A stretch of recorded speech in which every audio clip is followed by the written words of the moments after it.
did is pretty impressive, Cobes. So then we had the idea, because that one came out so good, that we would do one while we're here to raise money. So that QR code to go ahead and auction. This is definitely a Starburst. That is right. So it looks like Starburst. I mean? Yes. That is. Can you hold it up and show them what you've done so far? I just finished it. So it is. Here. How about we do this? Yeah. All right. All right. Yeah. I'll hold it here. Oops. Here, hold it up right there. It's still wet. Yeah, just a little bit. It looks like Starburst. Okay, go ahead and put it down. Do we want to pull the tape off? You wanted me to do that, right? Yeah. Okay, here, give me tape. Give me the thing. All right, here you go. So we'll pull the tape off, and while we pull the tape off, so tell me, okay, so you were talking about this earlier. Tell me what it feels like to paint things, because I mean, this is only your second painting, but you were saying earlier, I just love to hear your explanation. I'm not enjoying it, nor am I not enjoying it. But the thing is that I'm not thinking about that at all. Because I'm in such a Zen mode that I can't really think about like, oh, is this fun? Is this enjoyable to me? Because I'm so focused on getting all of the colors in. So I'm thinking about that, but also I'm talking too. So it's it's also the same thing with acting. I'm so focused on acting that I'm not that everything else around me is kind of like put aside. So with painting, I do it and I think about it, and then once I finish it, I'm like, oh wow, I just did all that. So it's very nice. So the cool thing about this is whatever money that Kobe raises, whatever money Kobe raises in this auction, and the auction it will go until this Friday at 10 a.m. So any money goes back to ACT Today, Autism Care Today, and it's going to help raise money for iPads for people on the spectrum. And I think it's really cool that, you know, and people do so many things. Like Kobe, you were saying how it's not fun for you. It's not that it's not. Yeah, it's that it puts you in a Zen place. Exactly. And I kind of love that you could have a place. That is Zen for you, and that you could feel like, okay, now you had said you would like to do more of these, right? Oh, yeah, I'd love to. So, and is this going to be your thing, the tape thing, or do you want to try other mediums? Or I mean, for now, yeah. Because it's easy enough to do. I'm not thinking about like what to do or like what shape should be there. It's trying to find out like what shapes fit, what color goes, and just. Okay, can you want to hold that and show them what it looks like? It's still very wet. So it is so Starburst. So you got cherry, you got strawberry, you got orange, and you got lemon. Oh my gosh, that is legit. Like whoever wins this, we're gonna send a package of Starburst, Seriously, which are gluten and dairy free.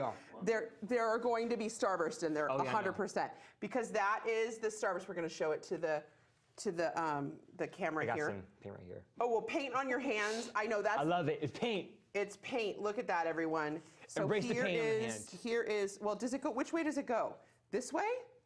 It's yellow to red, right? Yeah, you're right. Am I backwards? No, you're right. You're good. Okay. You're good. So there is Kobe's painting. So the auction, the QR code for that painting is going to be on his social media, which is @TheKobeBird. That's for Instagram. In his stories is a QR code. We will post a picture of this when it's dry. Kobe's going to sign it, and we'll post a picture when it's dry. This is now called the Starburst, and whoever wins this, we are sending you a pack of Starburst with yellow, orange, pink, and red Starburst. This is. I wish it smelled like. Ooh, it smells like paint. I can taste it. You could. Now I feel like we need to go get Starburst on the way home. I could tell which was which because as I was doing it, I could taste each color. So, oh, you could? Yeah. That's also a thing with autism. It's called synesthesia. What was it called? I forget the word. Something sin. Synesthesia. Synesthesia, thank you. Something sin. Well, we are actually out of time, and we are so thankful for every one of you being here with us. We're thankful for our autism community. We're thankful for our family. And we're thankful especially to Shannon for putting this together, this 44-hour podcastathon, and asking us to come be here at midnight. It doesn't even feel like it's 1 o'clock in the morning at this point. Yeah, you forget. And this hour went by really fast. And thank you. I am thankful for you. And I'm thankful for my whole family. I'm thankful for everything in this room. Have a great rest of your night, everybody. Thank you for joining us. Good night.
Hello, fellow activists. In our last segment, we talked about step number 2, educate yourself. Step number 3 is get support. Now, any journey can feel overwhelming if you feel like you're walking it alone. Well, you're far from alone, because with 1 in 50 kids diagnosed with autism today, there are a lot of us out there. Of course, there's always the issue of financial support. Now, there's a handful of organizations out there that offer financial support to families in need. ACT Today, or Autism Care and Treatment Today, is one of them.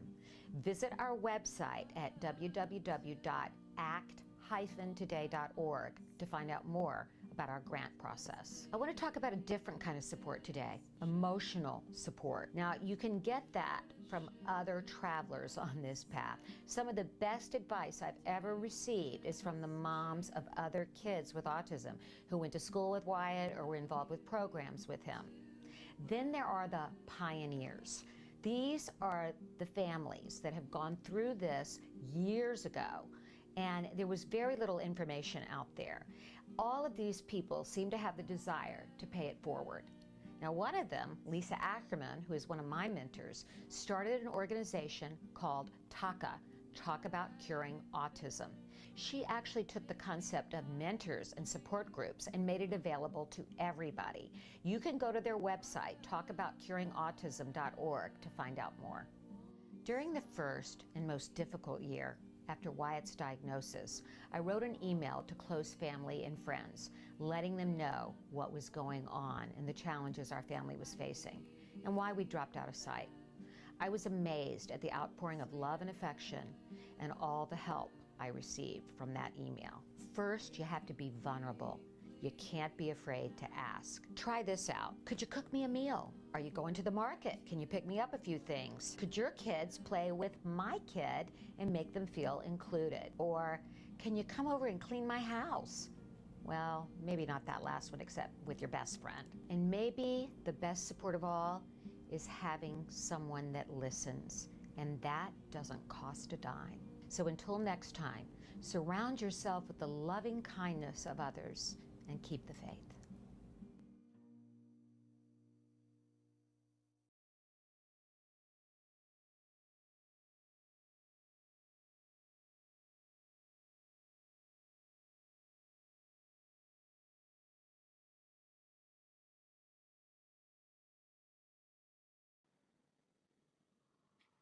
Well, if we've seen 2 streets we probably love.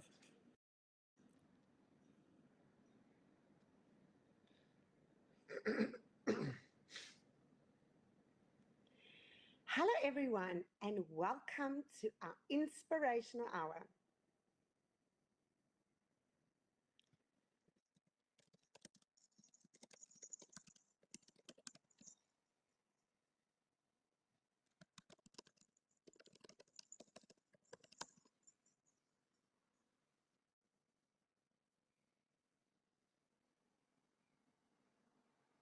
surprised it's not talking to us.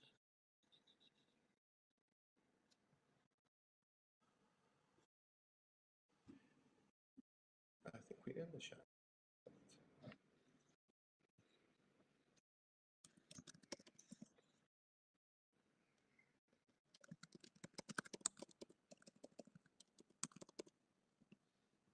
Yeah, he says take it away. Hello, everyone, and welcome to our inspirational hour, live from Cape Town, South Africa. I'm Ilana Gershlovitz, director of an ABA company in South Africa, author of Saving My Sons, A Journey with Autism, and podcast host for Autism Now What. I'm also the mother of 3 boys. 2 of my boys were diagnosed with autism. My oldest son, David, is 20 years old, and he's an adult with autism. My middle son, Ellie, who is a university student in first-year medicine at the University of Cape Town, is going to share his experience and thoughts on autism. My youngest son, Aaron, who was also diagnosed with autism at a young age, lost his diagnosis of autism, and we will be sharing his recovery story. I am delighted to let you know that I am also joined by my husband, Martin, over here, who will reflect on our journey with autism from a dad's perspective. By the way, we did not know what we were going to wear today, and we just happened to dress in black for the occasion. So we're very excited to be sharing our journey and inspiration from South Africa. We're going to start by hearing from our middle son, Ellie, first. Before we start, I just want to set the scene for you guys. And Yes. I don't know who of you have been to Cape Town. It's a really beautiful city. We can actually, the windows open, we can hear the sea beyond us, and we can hear the seagulls chirping. But in about 5 minutes, you will hear, well, hopefully you won't hear it, but a generator will start, because South Africa are having rolling blackouts. We've had for the last 6 months, maybe even a year, almost everyday blackouts, where the country's grown at such a rate that they haven't kept up with the maintenance of the power plants and built enough power plants so that actually we have enough power for the people in South Africa. And most people have backup power, and we've tried to arrange things. Our laptop is plugged into a battery backup. Generator is about to kick in, and I'll close the window, and there will be no more seagulls, and you won't hear the sea anymore. Well, we certainly won't. But just setting the stage for you guys, as beautiful as Cape Town is, we have our fair share of problems. But happy to be here. And Ilana did say it was okay. So I actually can't believe we're both wearing black. Yeah, I don't know how this happened. I was like, what am I going to wear? And just out this way. Okay, let's move over to Ellie, and please write us messages. We want to hear from the audience. We want to know what's on your mind. We want to know what you're thinking. Join us live on Facebook, on Twitter. Casey, can we go to the first video, Ellie's video, sharing his experience? We actually wanted to cross live to him from UCT, the University of Cape Town, but we weren't sure that we were going to have enough signal. So we thought we would actually pre-record Hello, it. everyone. Even now, Thank you, Shannon, for giving me the opportunity to share my experience and thoughts on autism. I'm Ellie Gershlovitz, and my older brother David has autism. I decided to study medicine as I want to specialize in the autism field. Autism is a relatively new disorder, and not many doctors are involved in research and treatment. Growing up with my brothers, I feel that I have a unique and deep understanding of autism, which will help me create a significant impact in the field and really improve the lives of many other families.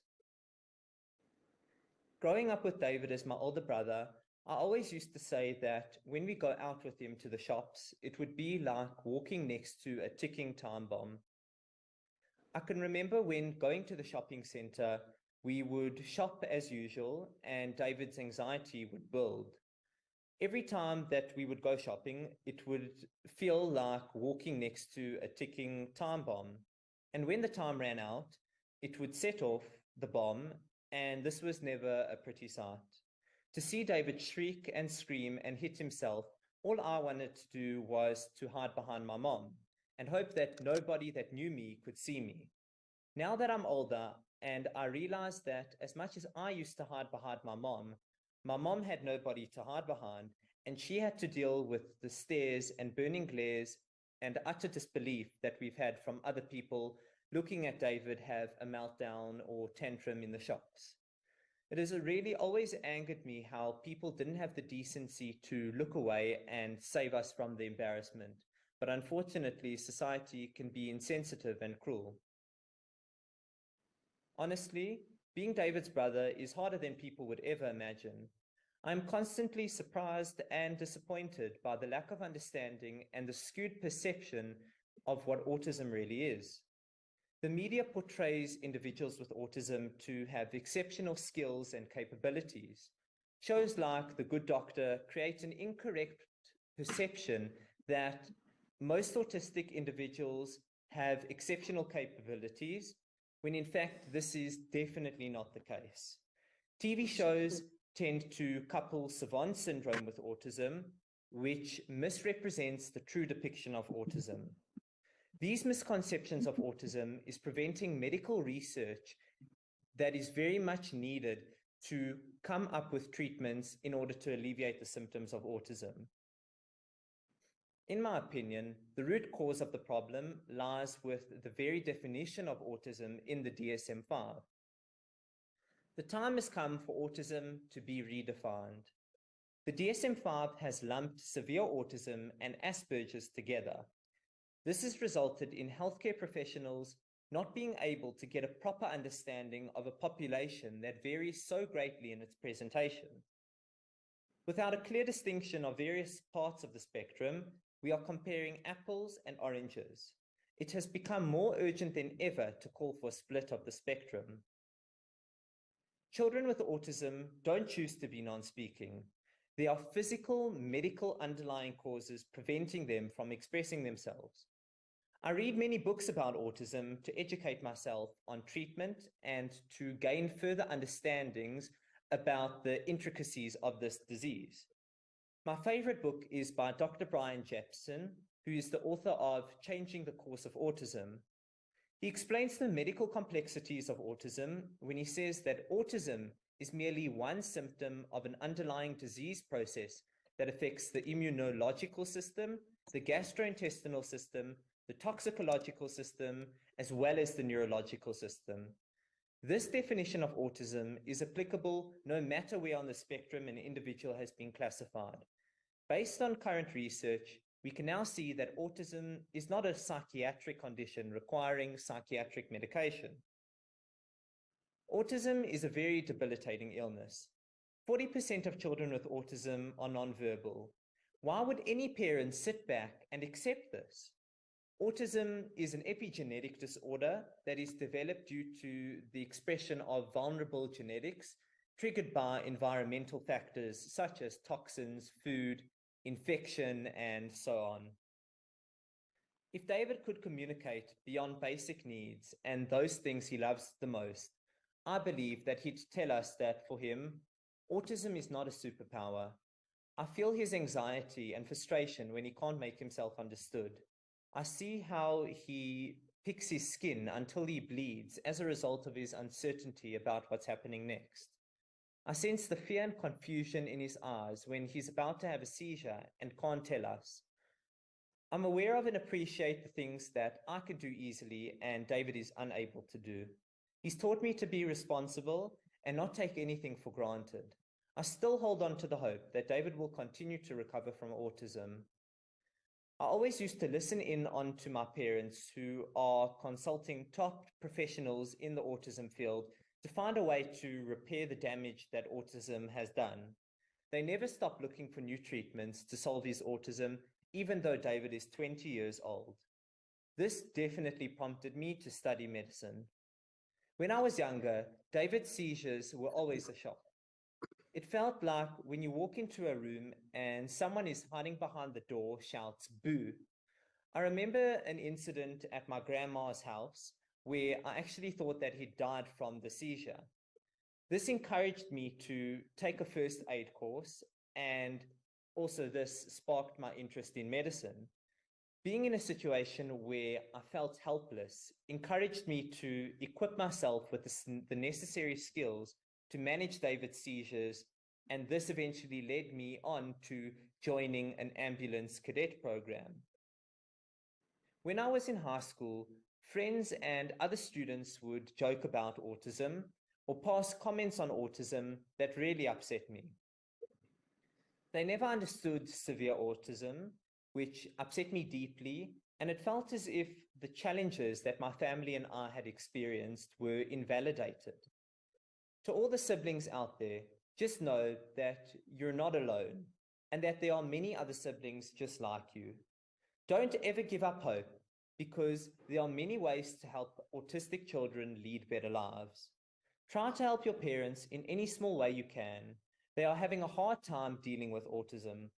My way of dealing with autism was to do well at school. I didn't want my parents to endure any more suffering. The behavior of your sibling is not always in their control. Remember this in moments when you are faced with their challenges.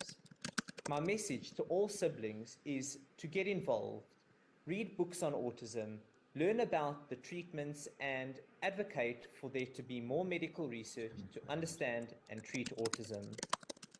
Thank you everyone for your time. I'm filming you.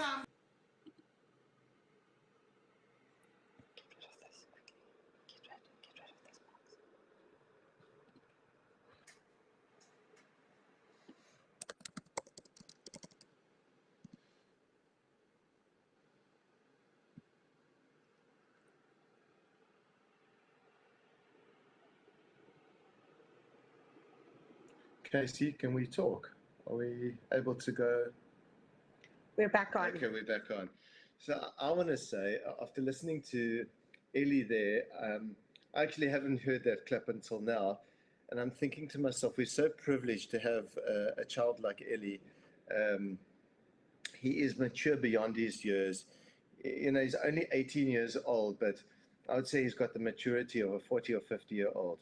The amount of life experience that he's had and been through has really molded him. And, you know, in a way, I think it's a little bit unfair, because we have put this huge responsibility on Ellie, because, you know, he's younger than David, but yet it's almost like he's his older brother and he's responsible and takes care of him. And he knows that one day when Ilana and I are not here, he's going to have to take care of David. And I think that, you know, we're going to tell you a lot about our circumstances and our journey, but I think we're very, very privileged just listening to him, to have such a mature, caring, you know, and he's never lost his cool with David ever. I can't think of I mean, maybe in all these years, I seriously can't think of a situation where he's actually lost his cool with David. He's so patient, he's so kind, he's so caring, and he's very protective. And, you know, I think because he's been born into it and grown up with this situation, he doesn't look and say, okay, I've missed out on so much. Look what my friends are doing. He's never ever once said, oh, I could have done this, or I could have done that, and why did this happen to me? Maybe us as parents have thought that, but certainly not Ellie. He's just been okay with it. It's unbelievable. So I think we're very lucky to, what do you think? We're very lucky to have somebody like him. And yeah, we'll tell you a bit more about him. You've made me tear up and choke up, because I feel the same. We have been very fortunate to have Ellie. He's really just been such a pleasure, and he's never wanted to give us any kind of hard time, because he knows that we've already had such a hard time with David. But now, Mark, remember when David, our oldest son, who's now 20, he was diagnosed 18 years ago with autism. And Mark, I remember you used to say, remember what you used to say? I thought it was like a nightmare that hopefully I would wake up from. But when I woke up every morning, autism was very much present in our life. And it was a nightmare that I couldn't escape from. Looking back, when we were in crisis, we initially received David's diagnosis. And if I fast forward 18 years, I don't think we actually could have done more. No, we couldn't have. We did a lot. I mean, we did absolutely everything we could. I don't think we rested. Part of that was healing, but part of it was just we were surviving, and it's consumed us. In the beginning, when we were looking for help, we consulted with speech therapists and OTs. We were also in touch with parents overseas, and I think this was a key to our whole journey where we started. We met a lady by the name of Judy Chinnitz. Some of you may know her. Her child Alex is actually a little bit older than David, and so she was in this fight already before we got onto it. And Judy was so smart. She was highly intelligent. She told us all the right things in the beginning, where we should seek help, and she actually convinced me to fly to America and attend a DAN conference. I think that was Autism 1. Before Autism 1, there was something called DAN, Defeat Autism Now, and this is where everybody, all the people who were interested in autism, doctors and parents, all kinds of clinicians came. And I remember going to my first DAN conference and being absolutely blown away. I'm not sure if people from around the world, how many people from around the world are listening to this, but even if you're in America and you, let's say on the East Coast, and it means flying to the West Coast, I highly recommend going to one of these conferences, because, you know, when you arrive at the conference, there are thousands of parents in the same position as you. You know, when you're alone at home and you're dealing with your autism, you think that you're alone, and there are not so many people that this is happening to, that, you know, this is like 1 in a million, and now you've got this big problem that you have to deal with on your own. But when I was there and I looked to my left and right, saw so many other people in the exact same position as me, and we were just chatting, well, I was just chatting to other parents, I realized that I wasn't alone, and that was very comforting. I felt supported, and I started to establish networks, and I met doctors. I was totally inspired. I remember calling Ilana excitedly, look, I met this person, I met that person, and I told her about all the things that we could possibly be doing. When I returned to South Africa, we were extremely energized. I started reading books, started getting literature, started like just getting better equipped to deal with this journey. And I came across a book by, I don't know if it was you or me, maybe you gave it to me, but I think I did. by Dr. Jacqueline McCandless. She's no longer with us, but at the time, she was amazing. She was incredible. I mean, she had a granddaughter with autism. She was a psychiatrist, and she was looking for answers. And she wasn't scared. She was fearless. I remember her nature. We were a little bit scared of her. Yeah, I was definitely scared of her. Her nature was very, I don't know how you put it, but she was scary. She was scary. And she told us to put him on a diet, remember? And she wasn't. No, she was serious. She wasn't kidding. She wasn't joking. But before I tell you a bit about her, I read her book, and I couldn't believe when I was reading this book. I would say about 90% of the things that it was called Children with Starving Brains. Yeah.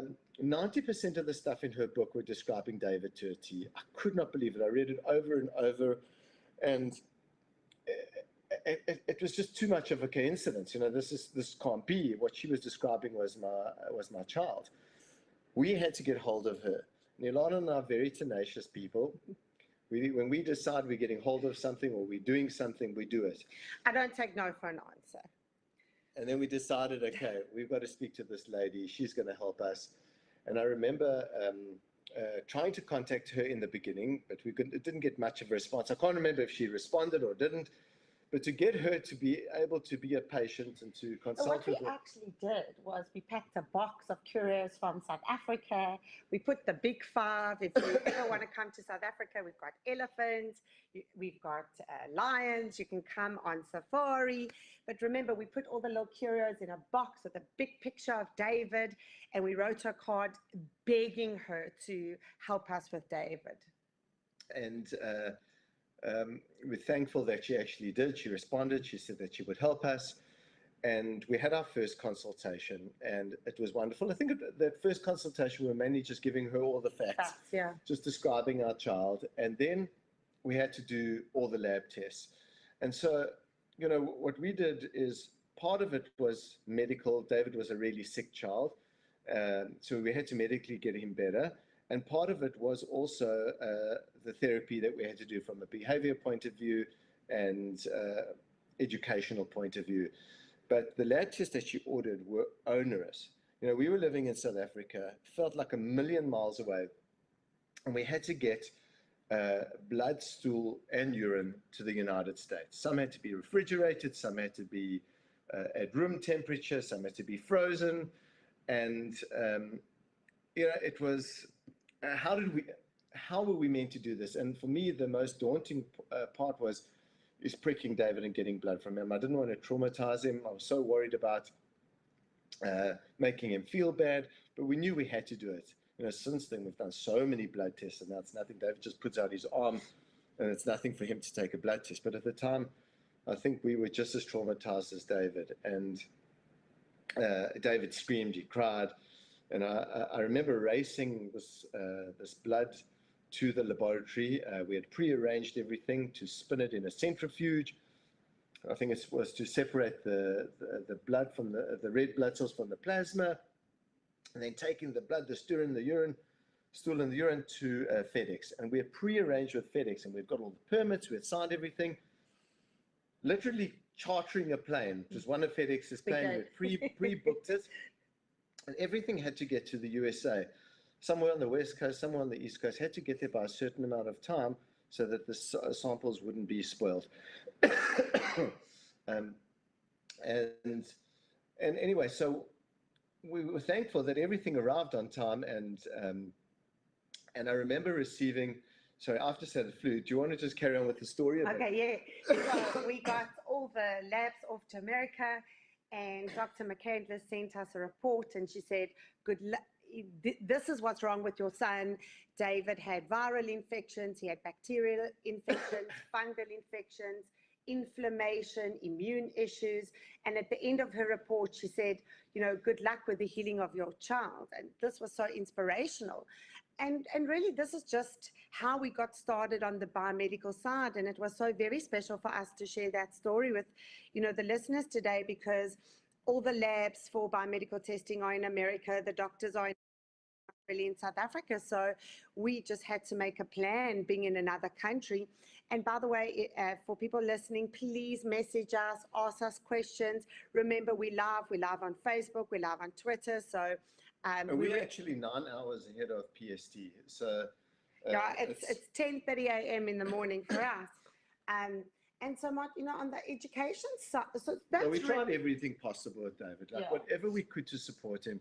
You know, we consulted with the best OTs that we could, speech therapists.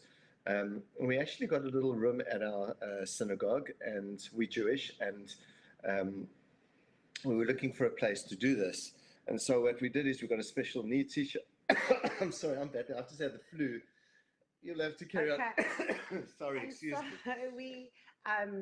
We got a little room at a synagogue, you know, where we employed a special needs teacher for David, and we had OT and speech therapy coming in. And all we wanted, really honestly, was to drop David off at a normal play school, just like every other parent. And we actually landed up convincing a small play school to take him and accept him as a student.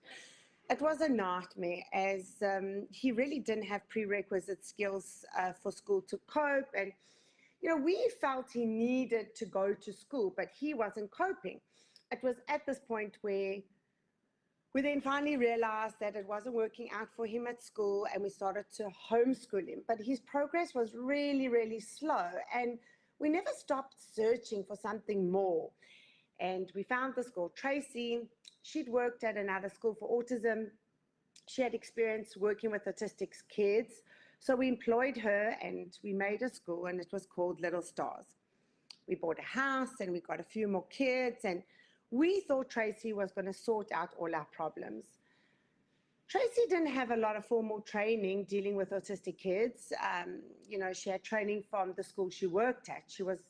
She made up her own curriculum based on what she felt was right, and we made little progress, but not the best of progress. And I think just to take a moment there to say to parents that, you know, if something is not working, you've really got to dig deep and be honest with yourself that this is not working. And I did,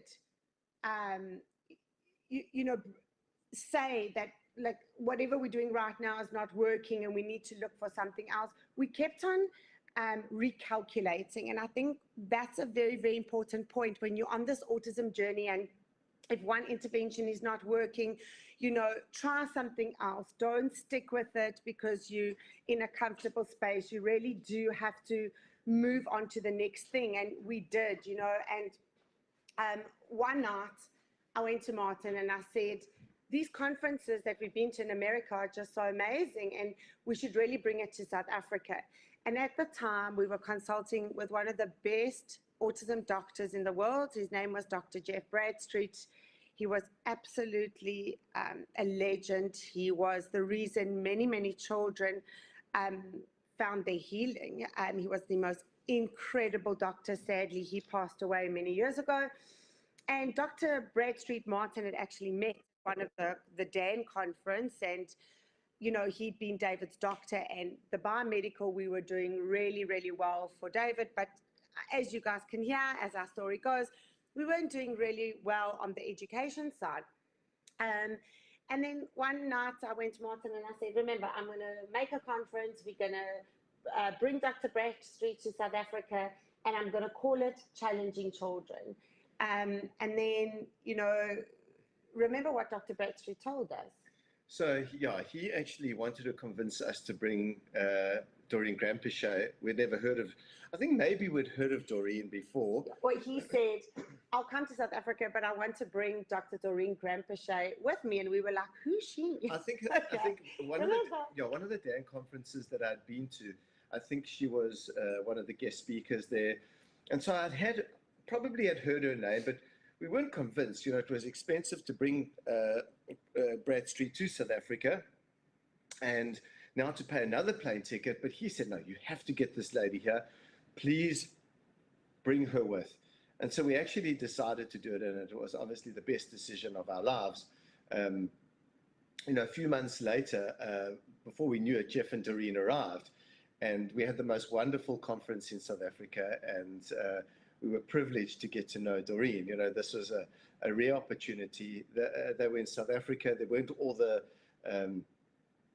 distractions in America. So we really bonded with her. We went out for dinners and we got to know her really well, and she got to know our family well. And it actually occurred to me after chatting to her for so long, how much time we had been wasting with David's education.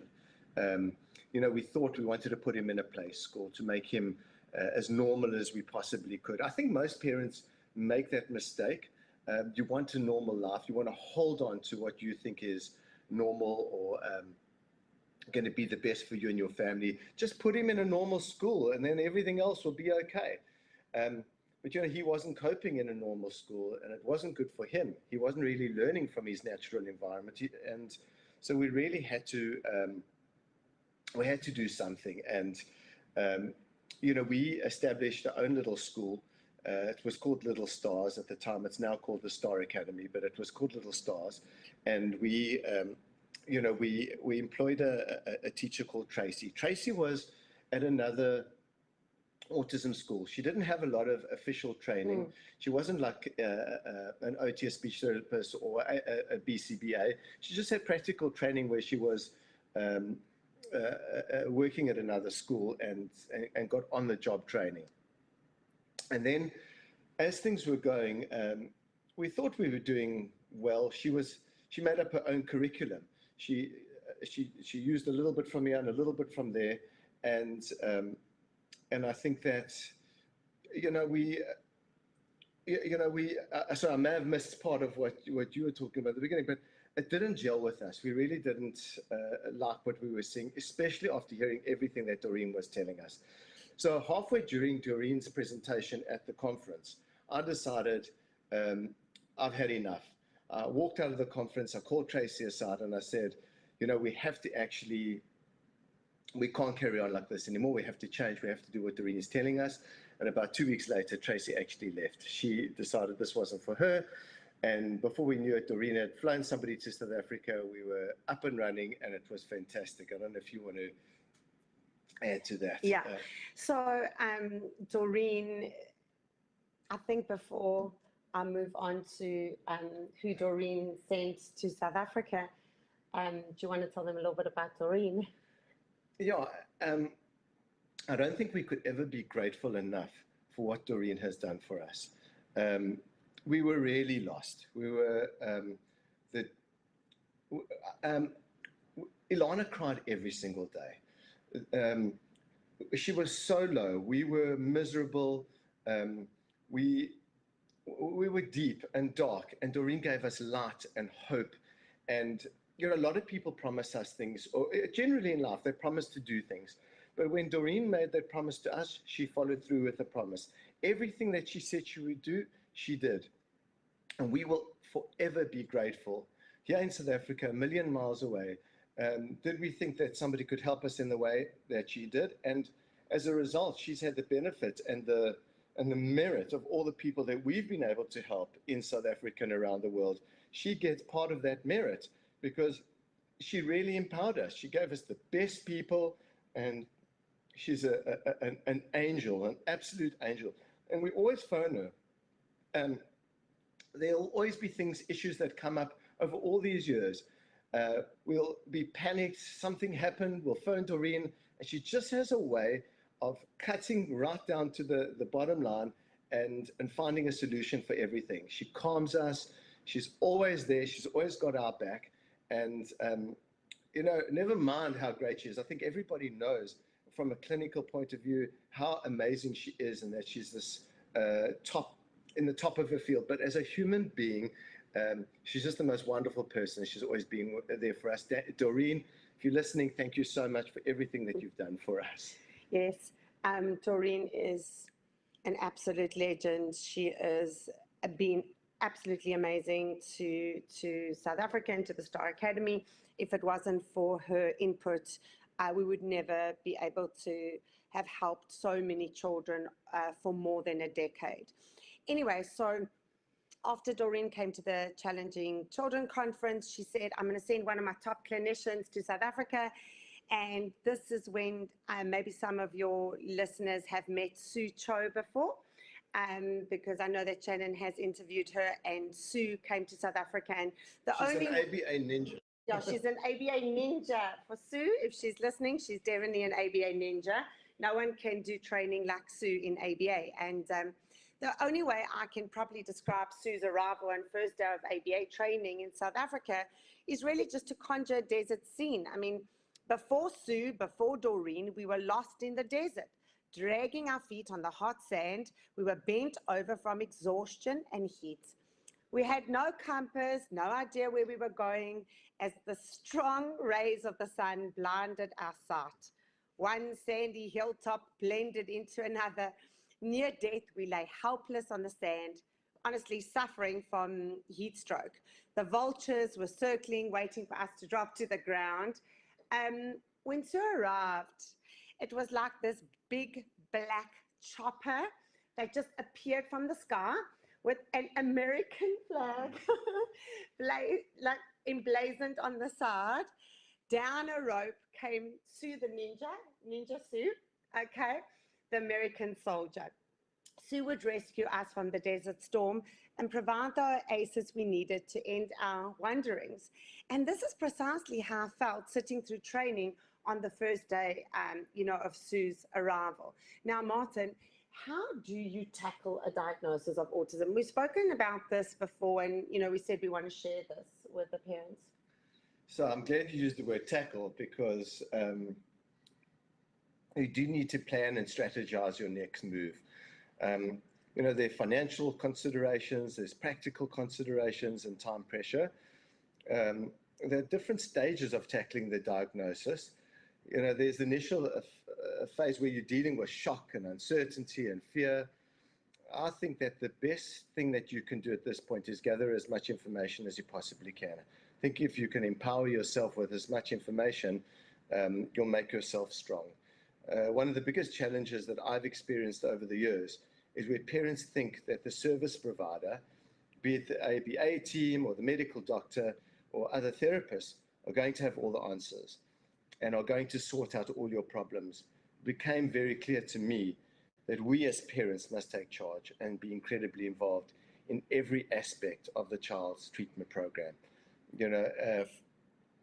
You can be the best doctor, best education program in the world, but if you as a parent are not continuously involved, I think your chances of success are dramatically low. No one knows your child better than you. I don't know what you think. Yeah. When I cast my mind back to the early days of David's autism, I remember feeling heartbroken and numb. I really went into a period of mourning. I couldn't look at myself in the mirror. I couldn't wear new clothes. I wanted to punish myself. I only realized this many years later. And Mart, you say that a parent must do the research, but they're tired, they're not sleeping, they're physically drained, they're emotionally drained. How are they going to do this research? If I remember my experience, the feelings and emotions that come to mind are overwhelming and debilitating. I kept on asking the question, why me? I'm sure everybody, or a lot of us, ask that question, why me? It's such a rare condition. Could this be happening to me? Why? If you're in a state of mind, in that state of mind, it's very difficult to do anything about your situation. I must confess that it did take me some time to fight off these feelings. And even though I started to become very proactive, there would be many, many times where these feelings would creep in and I would need to block these feelings out actively and consciously. You must put these scary feelings in a box. That's what I would recommend. If you put them in a box, lock them away and just move forward as fast as you can. The immediate question is, why should I have to put them in a box in the first place? Why can't I just love my child for who he is? Why can't I just enjoy all the things that other parents enjoy raising with their child? This was even more significant for me, as David was our first child, and I felt very deprived of all the normal things that parents get to do. We actually had a next-door neighbor whose child was born on the very same day as David, and it was very difficult to simply ignore the neighbor's child's development. I couldn't help noticing the small things other parents take for granted that we felt we were robbed of. My advice would be to find a medical treatment and therapy and focus all your energy on achieving success and results. By being active and throwing yourself into a formidable project like this, I think it will help you to forget about everything you feel deprived of and help you to win this battle. I'd like to give you an example that perhaps you can relate to. If you're sitting on a bicycle and you're stationary and someone gives you a little nudge or somebody tries to push you over, you'll fall over easily. But if you're riding your bike and you have a bit of momentum and someone gives you a little nudge, you'll hardly feel it because you're going, you've got speed, you've got direction. If anything, you'll have a little wobble, but you'll carry on riding in the same direction. And that's what I mean by acting. You need to move, you need to act. You must have set goals and you must plan to achieve that goal. There will be many ups and downs, but if you stay focused on the bigger picture, you'll get through these challenging times. I think I'm mainly talking to parents that have had a new diagnosis and are just starting on this journey, but even for other parents who have been a little bit on this journey, a little bit on the road, I really think that this is like really practical advice. I'm very practical as a human being, and that's why I'm going on this direction, because I feel that a lot of the time people don't get told what to do or don't know what to do. And for me, one of the most important things, another crucial point, is that hope is possibly one of the most important ingredients for success. You need to create situations to keep your hope alive. And I just want to repeat that because it sounds contrived. It sounds like, why should you? But I'm telling you, you need to create situations. You need to create situations where you keep hope alive. If one treatment doesn't work, then another treatment may work. If one dosage of a medication doesn't achieve results, try another dose, a higher dose of that same medication. Hope will foster a positive mental attitude, which is essential to achieving your goals. It will give you the confidence and energy you need to ride your bike faster and get back on when you fall off. When I look back on my journey, many of the hopes and dreams I had for David were maybe exaggerated, or dare I say, false hopes. But at the time, they were very real to me, and it kept my fire burning. And, you know, like as I'm saying these words, I'm thinking to myself, false hope, creating false hope. But I think that just surviving from day to day is the most important thing at certain parts of their journey. And then hopefully those days can become weeks and months. But, you know, very early on in my journey, I was made aware of the divorce rate of parents raising children with autism. And I took a conscious decision that I would not become one of those statistics. Inevitably, parents will deal with hardship differently. And in my case, Ilana was dealing with the day-to-day challenges. And my role was to try and earn as much money as I could to pay for everything that David needed. I decided that the best thing that I could do was to support Ilana as much as I possibly could, even when I disagreed with her. And some of the decisions relating to autism that she had taken at the time, you know, even when she was right, I still agree. Even when she was wrong, I still agreed with her. You know, I had to bury my pride sometimes and just agree with what she was saying. I thought we had to be united in this epic battle. You know, you're fighting autism every day, every hour, every minute. There's no room or space to fight each other. We chose to fight autism. When you're not sleeping, when your child won't eat, and when your whole world falls to pieces, it can be difficult to remain reasonable and sane. Ilana and I both like the phrase, choose your hard. Excuse me. Please carry on. Please tell them I can't. It's hard to keep it together. You know, it's hard to be a parent to the other siblings. It's hard to be a good wife or husband. It's hard to go out in public, choose your hard. You know, I think we've got like only 10 minutes left. So what I want to do is I can't believe it. You're joking. No way. So what I want to do is we've got pictures and videos, and we Can know I ask you it. something? Wait, please share a day in David's life. Yeah, that's what I want to do. Okay, so I want to share a day in David's life. So just to let everybody know, David was enrolled in ABA for his whole life. He's 20 years old, and I think he just graduated off ABA about a year ago. And I think this is the mistake that parents make. You know, they feel they're not getting the results that they want, and then they stop ABA. But ABA is first-line treatment. We know that it's regarded a medical necessity, and really, David would never have the level of functionality and independence that he has currently if he didn't receive all those years of ABA. So maybe we can just ask the producer to share a video of David having some behavior. I'd like to show this because this is what, you know, we went through in David's teenage years. David would have a lot of aggressive behavior. And maybe we can just quickly see that clip because I want to show you what David looked like. And then I'm going to tell you about a day in David's life today. Casey, can we get that clip? I'm filming you. I'm going on.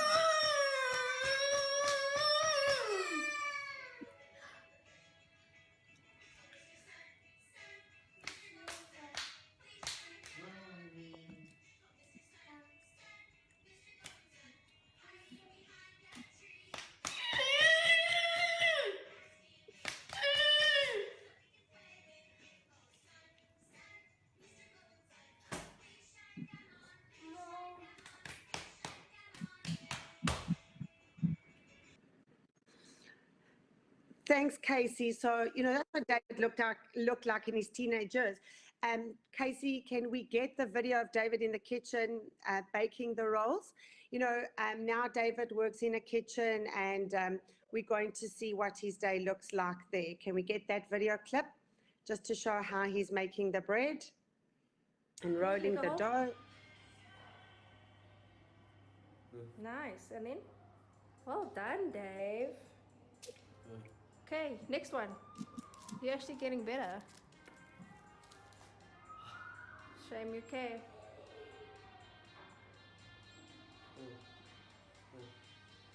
Yeah, that's good. That's good. Well done.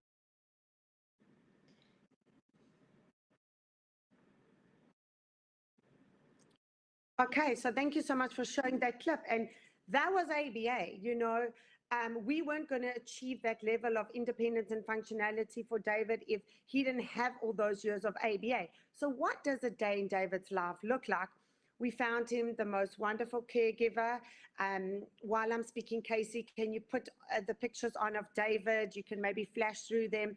There's one of David at the sea, David standing next to a car. This is his caregiver.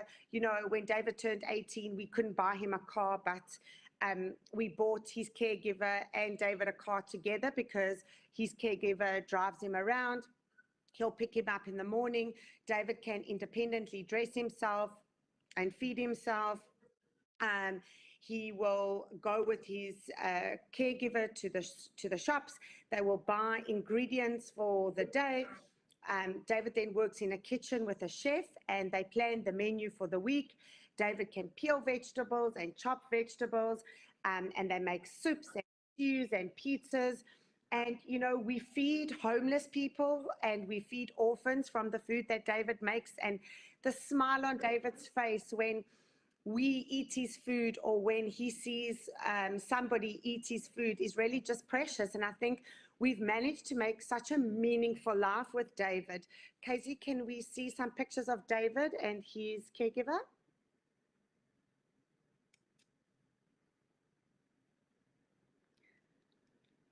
Okay, I think we're having some problems with those pictures, but while Casey's getting those pictures, you know, I am able to have, that's our family, by the way. That's a couple of years ago, and I'm going to, you know, just before we end, I will be sharing my younger son's journey with autism as well with you, and I did share our journey in my book, Saving My Sons, A Journey with Autism. If you would like any inspiration, here's the book, and I'm going to talk just now about how we recovered my younger son. If we can move to the next picture, I'm hoping to see David with his caregiver. But David's life is he has a very happy life, very productive. He's up early in the morning. His day starts at about 8:30, where he goes with his caregiver, his hire. They go shopping. They do shopping for the ingredients for the day. And there's a plan. Ilana plans the menu with this chef every Sunday. They plan the menu for the week, and then they decide, okay, what day they're going to shop for what ingredient. And David's really great. So yeah, a normal recipe would be 10 steps. For David, it's 50 steps. And, you know, it's, you know, I think his whole life has got meaning now. Absolutely. Okay. And there we have on the screen, actually, my younger son, Aaron, when he was 5 years old. And in the couple of minutes left, we're going to quickly share his recovery story. So David is our first son. He's now 20 years old. He's profoundly autistic, but because of all the biomedical intervention and the ABA he received for so many years, he has a very good level of functionality and independence, and I hope that that inspires you. My second son, Ellie, he shared his thoughts on autism, and he's studying medicine at UCT. And then years later, I was very brave. We had another child. And my youngest, Aaron, at 17 months, I'll never forget phoning Doreen and, you know, telling her how concerned we were because we saw the red flags to autism unfold in front of us in a couple of days.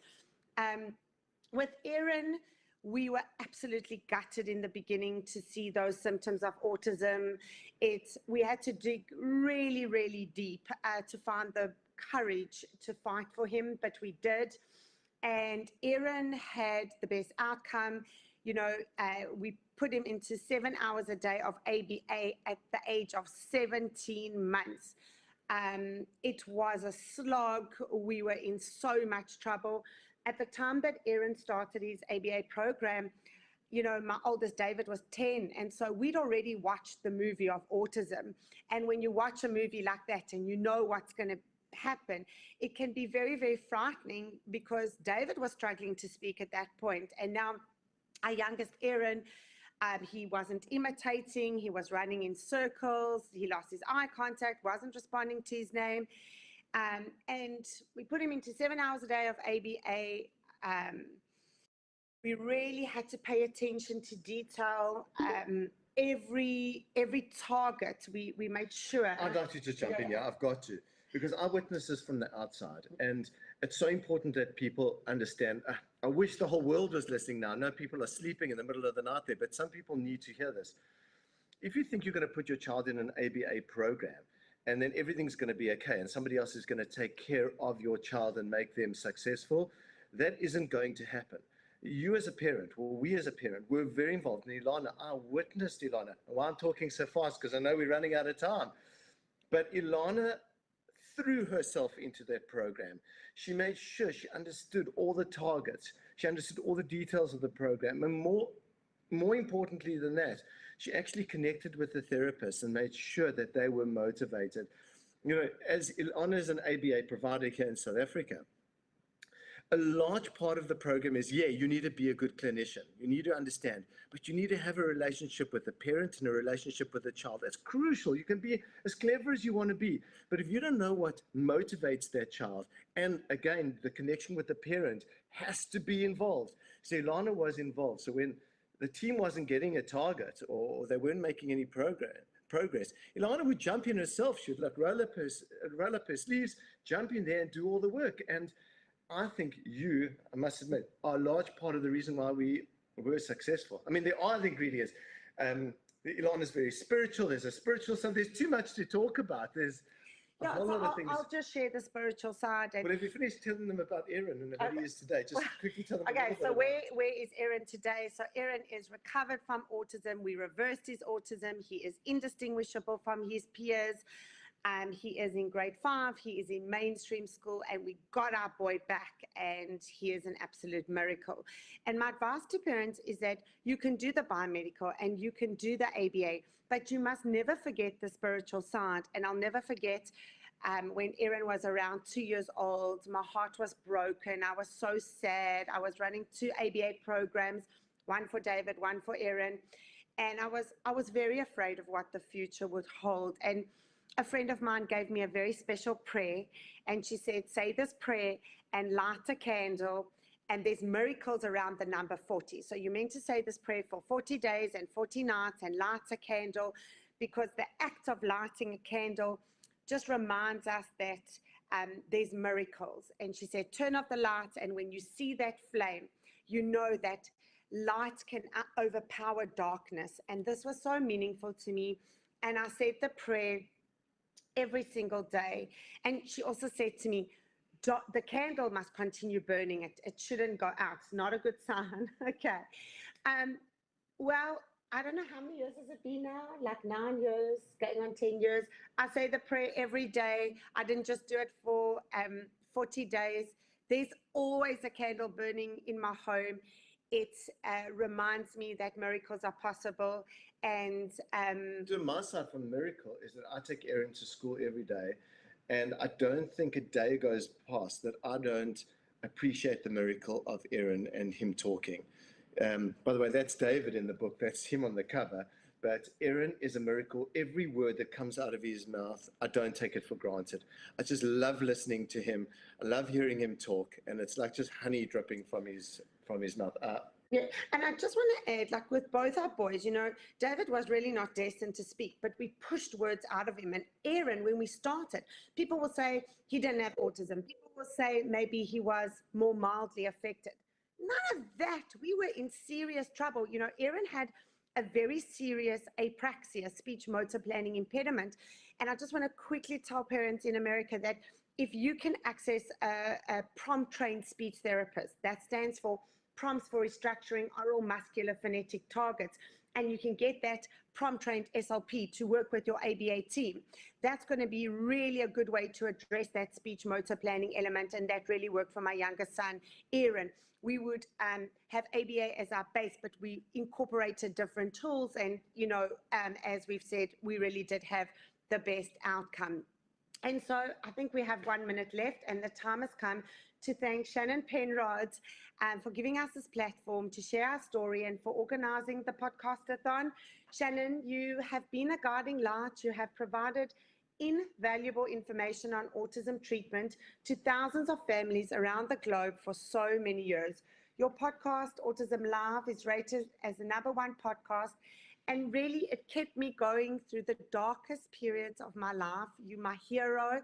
Your book, Autism Parent to Parent, sanity saving advice for every parent with a child on the spectrum, discusses all a parent of a child with autism needs to know.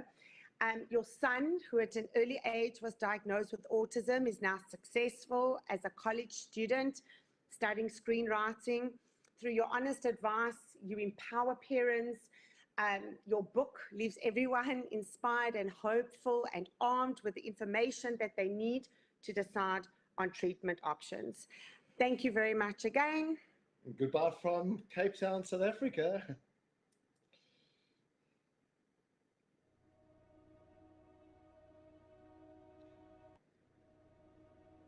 I can't believe how quickly that hour went. I mean, that was very, very... Hello, fellow activists.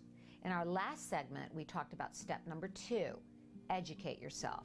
Step number 3 is get support. Now, any journey can feel overwhelming if you feel like you're walking it alone. Well, you're far from alone, because with 1 in 50 kids diagnosed with autism today, there are a lot of us out there. Of course, there's always the issue of financial support. Now, there's a handful of organizations out there that offer financial support to families in need. ACT Today, or Autism Care and Treatment Today, is one of them. Visit our website at www.act-today.org to find out more about our grant process. I want to talk about a different kind of support today, emotional support. Now, you can get that from other travelers on this path. Some of the best advice I've ever received is from the moms of other kids with autism who went to school with Wyatt or were involved with programs with him. Then there are the pioneers. These are the families that have gone through this years ago, and there was very little information out there. All of these people seem to have the desire to pay it forward. Now, one of them, Lisa Ackerman, who is one of my mentors, started an organization called TACA, Talk About Curing Autism. She actually took the concept of mentors and support groups and made it available to everybody. You can go to their website, talkaboutcuringautism.org, to find out more. During the first and most difficult year after Wyatt's diagnosis, I wrote an email to close family and friends, letting them know what was going on and the challenges our family was facing and why we dropped out of sight. I was amazed at the outpouring of love and affection and all the help I received from that email. First, you have to be vulnerable. You can't be afraid to ask. Try this out. Could you cook me a meal? Are you going to the market? Can you pick me up a few things? Could your kids play with my kid and make them feel included? Or can you come over and clean my house? Well, maybe not that last one, except with your best friend. And maybe the best support of all is having someone that listens, and that doesn't cost a dime. So until next time, surround yourself with the loving kindness of others and keep the faith.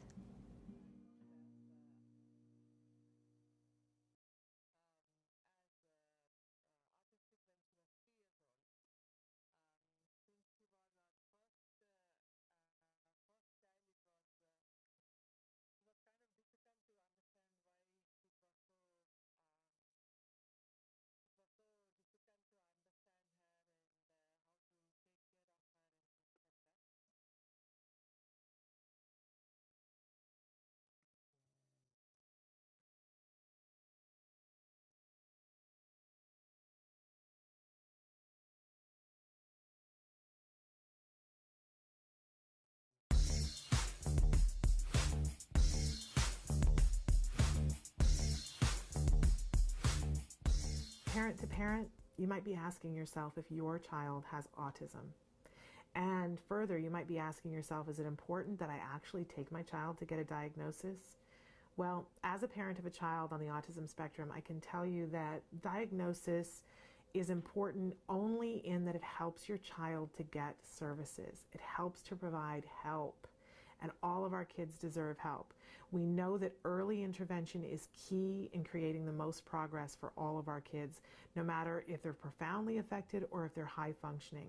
So if the doubt is there in your mind, if you're asking yourself that question, I wonder if they might have autism, The only answer is to go and seek professional help. Go get the diagnosis. They might tell you, no, your child doesn't have autism. But if they tell you that your child does, then you're going to want to get as much help as you can as early as you can.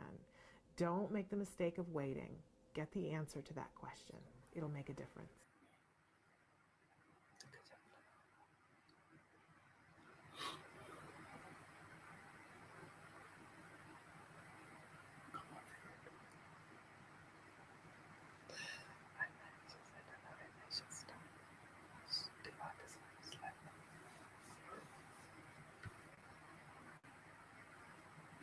Okay.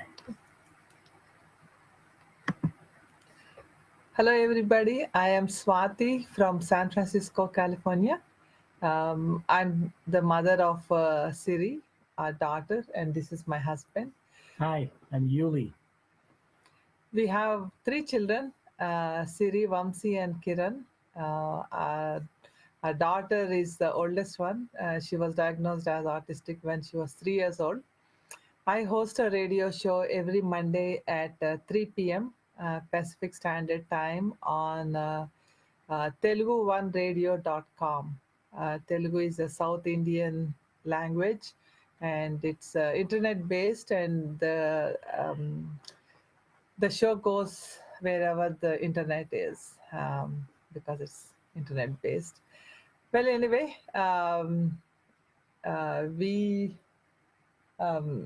Siri was born, and it was difficult to understand her, and she would cry constantly. And my husband, he's an ER physician, which means he works long, odd hours, and each day is so different. And me being very shy and very quiet person, it was very difficult to manage with her, and I wouldn't know who to ask. Why I was so uncomfortable, and it was so difficult to bond with her. And so we took her to the pediatrician. Am I doing correctly? So we took her to pediatrician because the preschool told us that she was being very quiet and she's playing by herself, or else she's taking a pillow and she's sleeping in the corner. So we took her to the pediatrician, and the pediatrician said she's only 2.5 years old, so come back when she's 3. So we took her back when she was 3 years old. Actually, her birthday is September 30th, and my husband's birthday is October 4th. And we always used to take the 4th off because we would go to San Francisco downtown, where my daughter used to enjoy going in the pier. So we had the pediatrician appointment, and after that we were planning to go out for the day. So we went to the pediatrician. They said that she's autistic, and I believe that she said just that word. And I thought, yeah, whatever. It didn't bother me because she said, yeah, that is how it is, or something like that. It did not give any effect on me. But then when I saw my husband, he's become very quiet and very withdrawn. And that really worried me because I didn't understand why he was so sad that they diagnosed her as that. And later on, I came to know what it actually is. Actually, I had to ask my husband how you spell autism, because that was the first time I heard the word. So she was 3 years old, exactly 3 years and 2 days when she got diagnosed. And I didn't know what to do, but I heard somebody say that ABA really works. So we had ABA company, which just started in San Francisco at that time. So we went and talked to them, and we got her evaluated. And we did 40 hours per week of ABA. And when we started doing that, she showed an immediate response. She was able to respond to her name, and we could understand a little bit more, and her hyperactivity came down. She was sleeping well. So we were very happy, and then we planned for our second kid, who is very typical and very outgoing, and he was pretty normal. So we thought that the second kid wanted to interact with our daughter, and she would always ignore him. Then we thought that we should have another kid because we already found out that ABA was actually helping my daughter, and then we had a third one, and that's how we ended up being parents of three children. So she went to through the school system from age whatever 3 years through 5 to 22. We tapered off ABA at age 11, and then when she started going to school in teenagers, it was very difficult. I would drop her off and then come back and wait at home because they would call me to come pick her up. She used to have behaviors, so I would go drop her off and then sit by the phone, just being scared because I know that they would call me. There is no school that I would think that, okay, I dropped her off, I can do something else on my own, because every day was very unpredictable. So that's how she went through her whole school system. And then at the end of around 18, 19 years old, we found a school close by. And they were actually teaching her better, and they were giving her choices and all that. So she started responding in a different way. And after the school system, she was at home because she is very minimal in communication skills, minimal and unreliable. So when she was 22, we didn't know what to do with her because there was nothing else. Day programs, the ones that we found, was not having a lot of activities going on. They would just make the individual sit down and give a coloring paper, very basic minimum thing. And before that, I want to mention that her behaviors were so difficult. They used to the school used to transport her in a taxi every day, and even that used to be very rough. So 22 was done, and she was at home. We didn't know what to do with her. And at the same time, my middle child, Vamsi, he went into army. So when he signed up for army, I was very sad because we never had him out of the house. And then my daughter was home and my son was not at home. So it was difficult for me. But then at the same time, I used to be very careful to make sure that my daughter doesn't notice that I'm sad. She is very, she can actually, she gets affected through our moods, especially mine. So I would behave like I'm very happy all the time. And on Facebook, I saw that soldiers, like I said, my son Vamsi went into army. They said that they were looking for care packages. I didn't know what care packages were. So when I asked, the parents said it's a simple toiletry things that you put in a box and send it to the army base. So they gave us a bunch of addresses with their names on it. So I knew what to buy and put in the box. So I told my daughter to pick a paper and a pen. And I told her to write what I was going to tell her, toothbrush and toothpaste and things like that. So she was writing each item and she looked at me like, oh, now I know what you want me to do. Until then, we had a kind of a disconnect.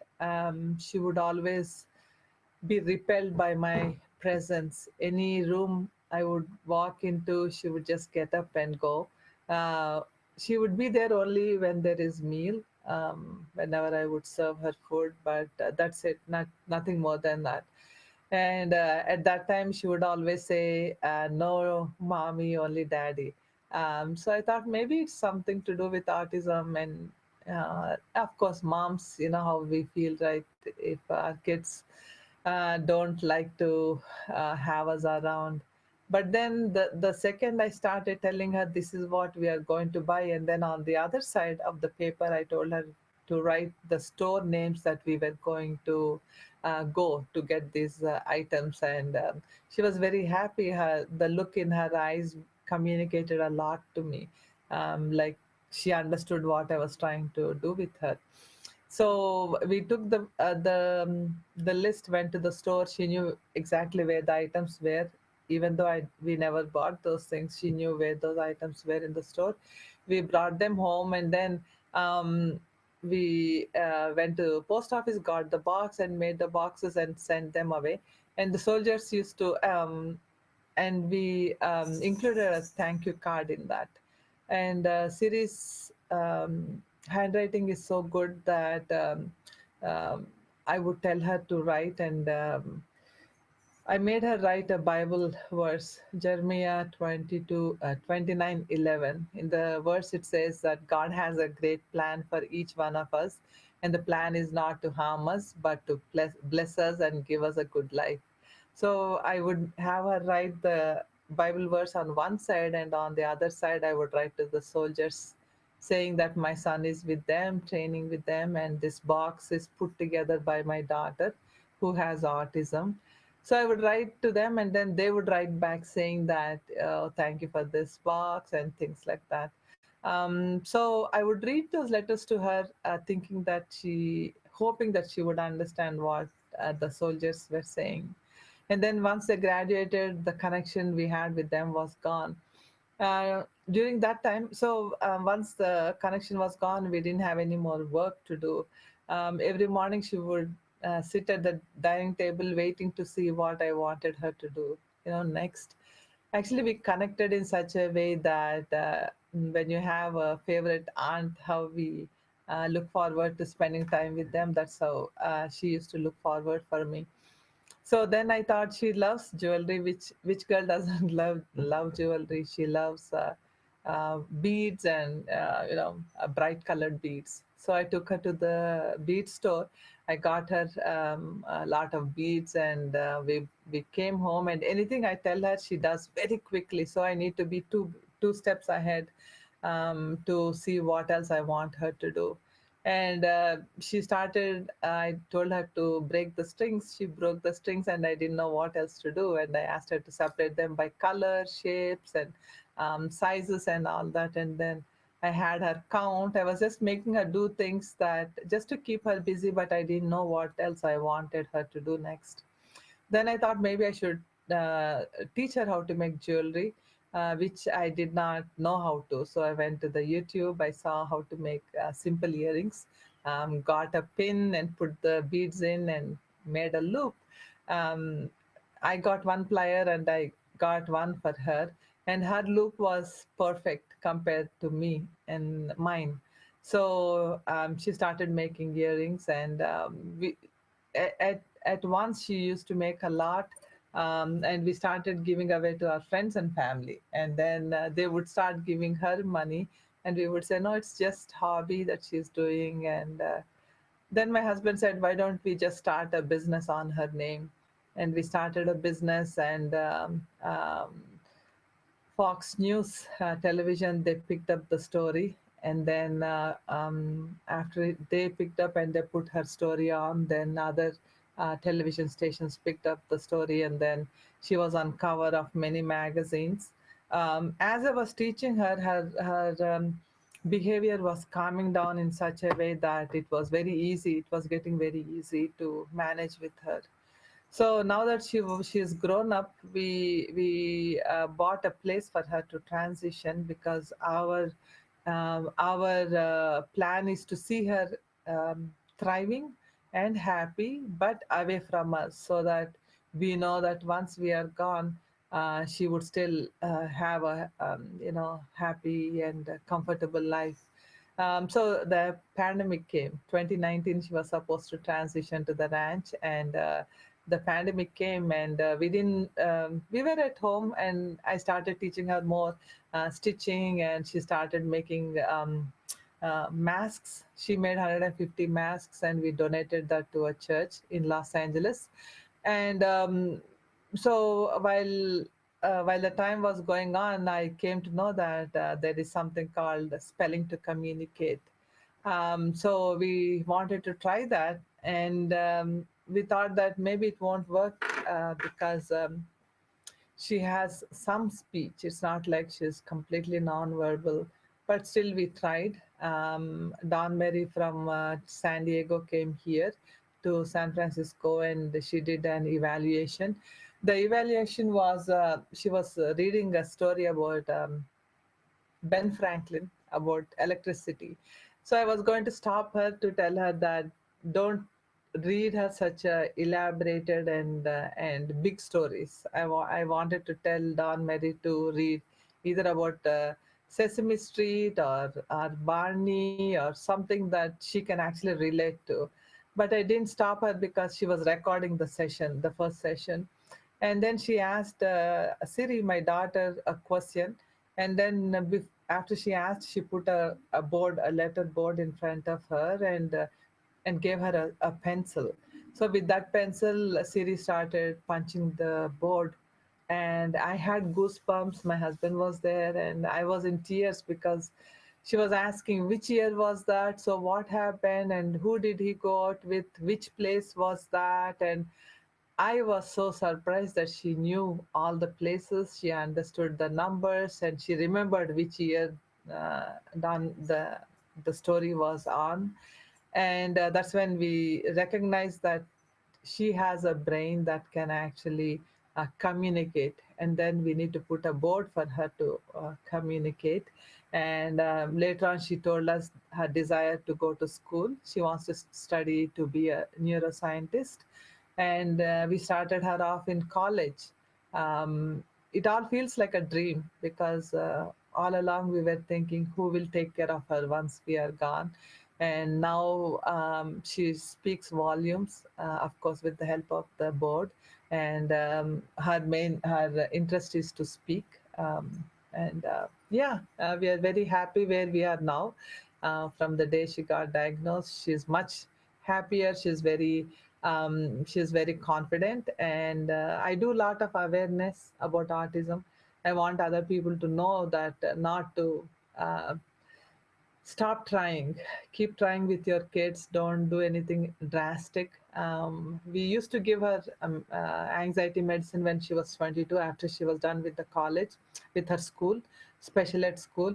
But later on, we tapered it because she didn't needed those anymore. So right now, she's not on medications or anything. And we made a movie of her life. It's My Name is Siri.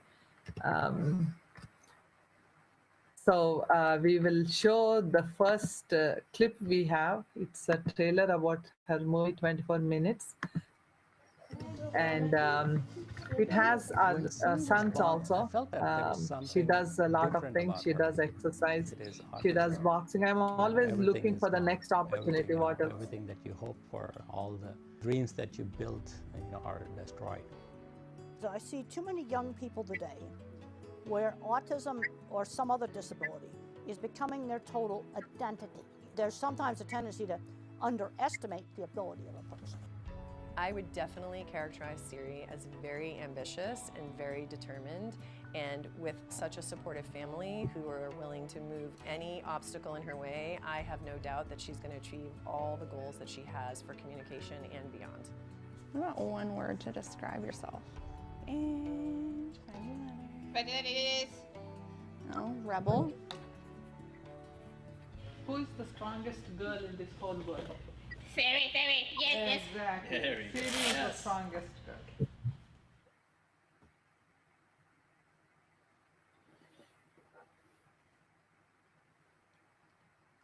Introduce.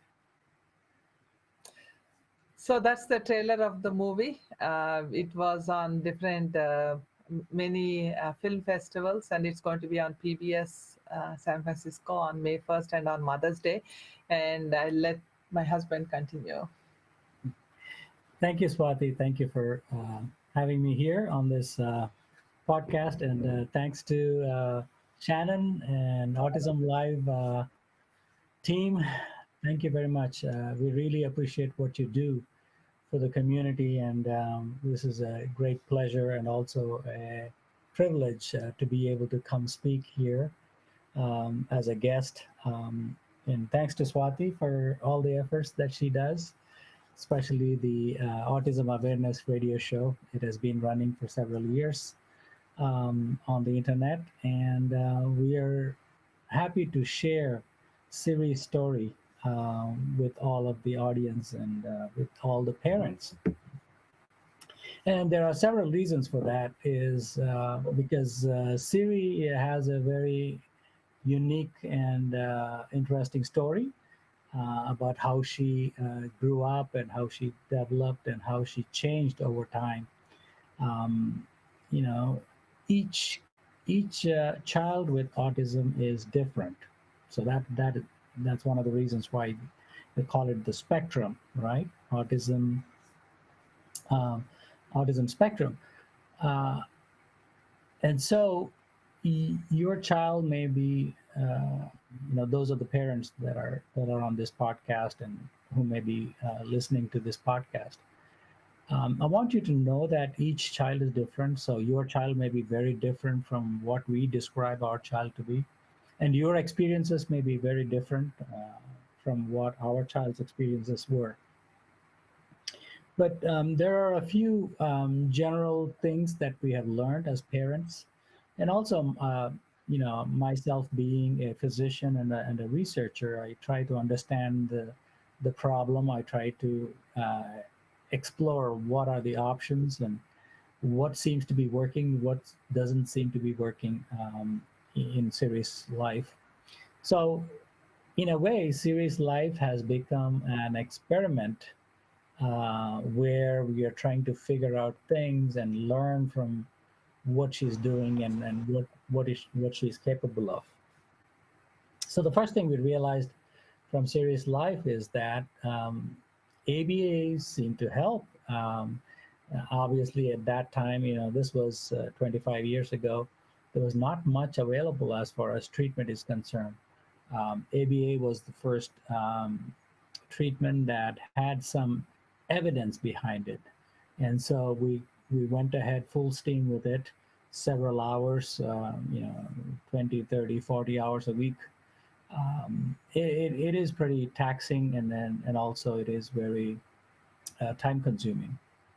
Not only on the child, of course, who's going through it, but for the parents and the therapists that go through this also. So that was the first thing that we noticed.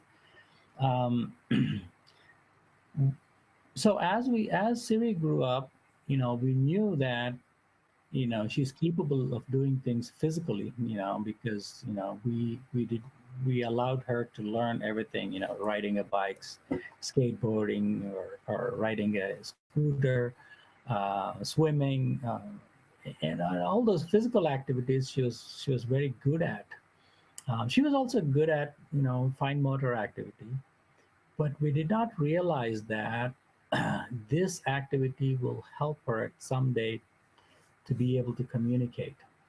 So, so my next advice and recommendations for parents is that do not underestimate the physical activity side of things. So make sure that your child is engaged in some type of physical activity. The third thing is that, you know, being engaged in your child's life, you know, whether it is the therapist, whether it is the activities, whether it is a hobby or something where a parent, you know, we were lucky enough to be able to have one parent available. That was Swati. You know, obviously it fell on her to be able to be available, to be engaged and get that interaction, social interaction, because it is very hard for them to interact with you know, typical or peers. So those are the three pieces of advice that I wanted to give. Now, as So Swati was talking about how she became very anxious after her school ended at age 22. That was a very difficult period for us also, because there was no program that was ideal for her. There was no program where Siri is minimally verbal, but she's very capable physically. So we were looking for a program where they would push her capabilities, but most of the programs were serving the lower functioning kids. So it was hard for us to. She was right in the middle. So she was she was very good physically, but she did not have language. So that was a big challenge. So one of the things that we noticed was that when we realized that she was getting anxious, staying at home, and she was putting on weight, we got worried about it, and then we started her in an exercise program. And the exercise program was a pretty intense program. The group is called Puzzle Piece Athletics, that helped her, trained her 2-3 times a week, where she would go and she would go through this intense physical exercise program. And typically it is circuit training, weightlifting, boxing, and so aerobic exercise. And so pretty intense, I would say. She would start sweating in a few minutes. And we would worry about, at least I would worry about, is she able to do that? Because are we pushing her too hard? But the coach was very encouraging of her, and he said that Siri is capable of a lot more than what she's actually showing. And so when I saw that that she's capable of doing this exercise and being able to benefit from it, so we saw a big difference in her within a month or two, where she started losing weight, and also her anxiety started coming down with exercise. And then that had a very beneficial effect on her being able to participate, we being able to take her out, and a lot of those abnormal behaviors were decreasing. And then she lost about 30 pounds. And then we realized that, wow, the exercise part is so important. And as far as, and then as we were observing this, I was, in the healthcare technology field. I'm an emergency physician. I design technology tools for doctors and patients. And so I was looking for an opportunity where I could help create something for people with autism where they can be engaged, not only mentally, but also be physically active. And that's how, we came up with the solution. I wanted Casey to play the second video. So we started a company. Let me give Casey instruction. Casey, play number 2 video now. So we came up with this device that you'll see in just a bit, the video of it. Okay, there it is. I'll describe after the video plays. So that is Siri on the machine. Doing good. Yeah. Slow down, that's all.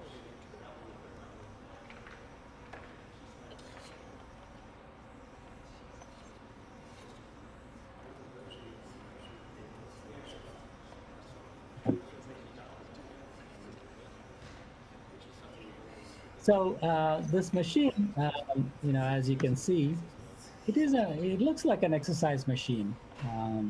like a recumbent bicycle. But what you're seeing is Siri on the machine, but she's also interacting with a video game.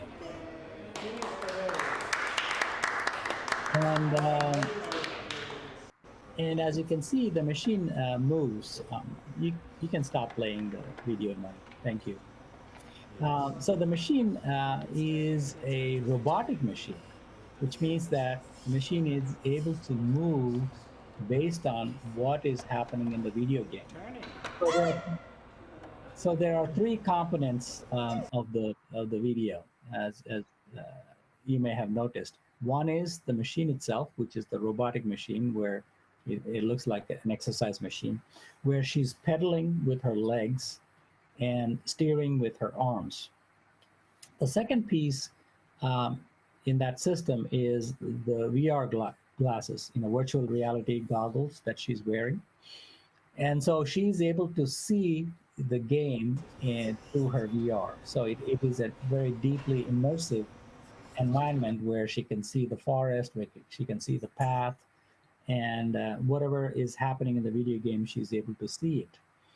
So the third component is the video game itself, where there is a mental challenge where you have to follow this path and you have to drive the machine, right? To hit a rock. Yeah. Thank you. You can stop the video now.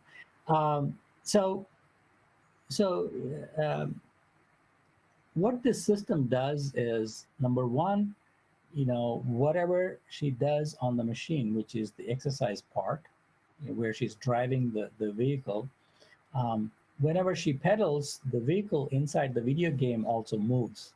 So she has full control of the vehicle inside the video game. And whatever happens in the video game, she's able to feel it.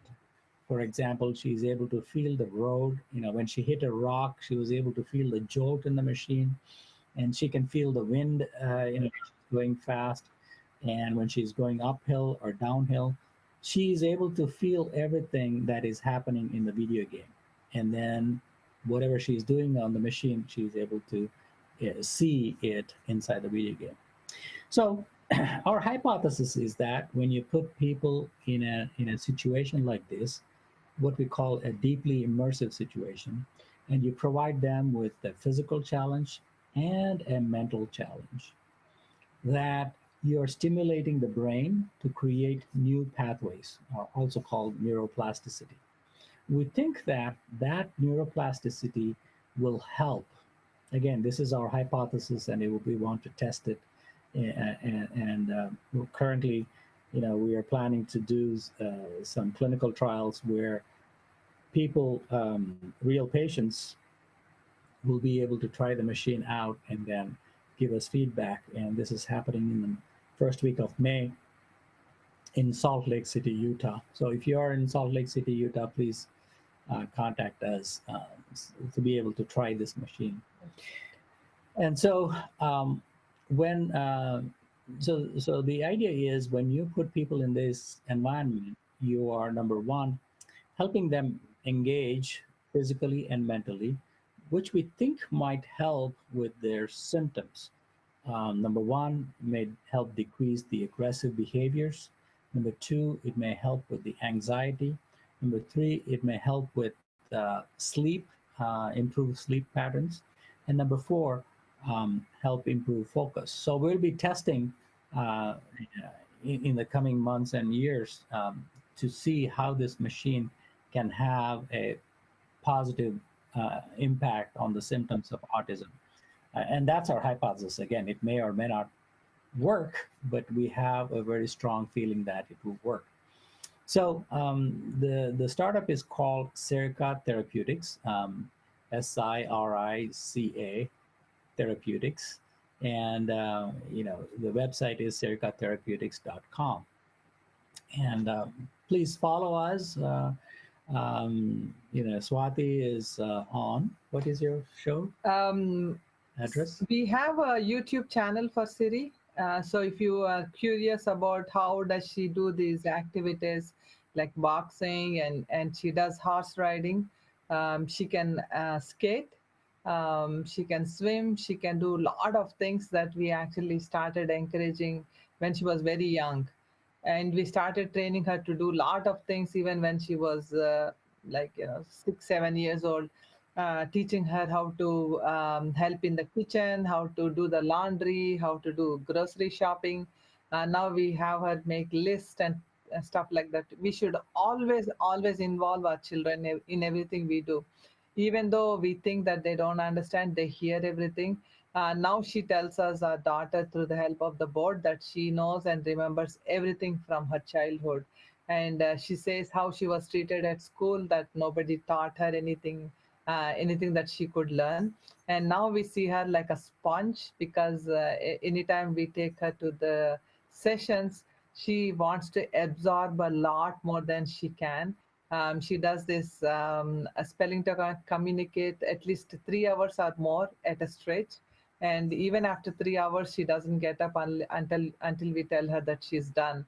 The way to know more about Siri is on YouTube. She is Designs by Siri / My Name is Siri. So if you are interested, please follow her. Again, the YouTube channel is Designs by Siri / My Name is Siri. She has her own online store. Again, it's designsbysiri.com. I do autism awareness show. It's in Telugu. It's on telugu1radio.com, where I talk about basic things, what autism is all about. And a lot of people from India, they listen to the program because there isn't too much awareness about it in India. And so that's what I do. And then I take care of my daughters. Yeah, feel free to post questions in the message box. We'll be happy to answer if you have any questions. So one of the key things we learned, with Siri, is that she was capable doing and thinking like a regular person, like a normal person. And so one of the mistakes that we may have done, and I see other parents also doing, is that they underestimate the ability of the person. So do not underestimate, because these kids are able to think and do, even though they don't appear that they are listening to you. Even though they're not paying attention, we know that they're absorbing everything from the environment. So make sure that you assume competence, right? You want to make sure that they know that they are capable, and be able to push, physically, and also in mental activities and physical activities, like a regular person. That will come very useful later in life. Actually, we came to know, I thought that I know everything about my daughter. I know exactly what she thinks and what she wants, what she doesn't like. Like, I thought that I know actually 99% of what she is, but I was wrong. Recently, I came to know that there is a condition called apraxia, and apraxia is I let him.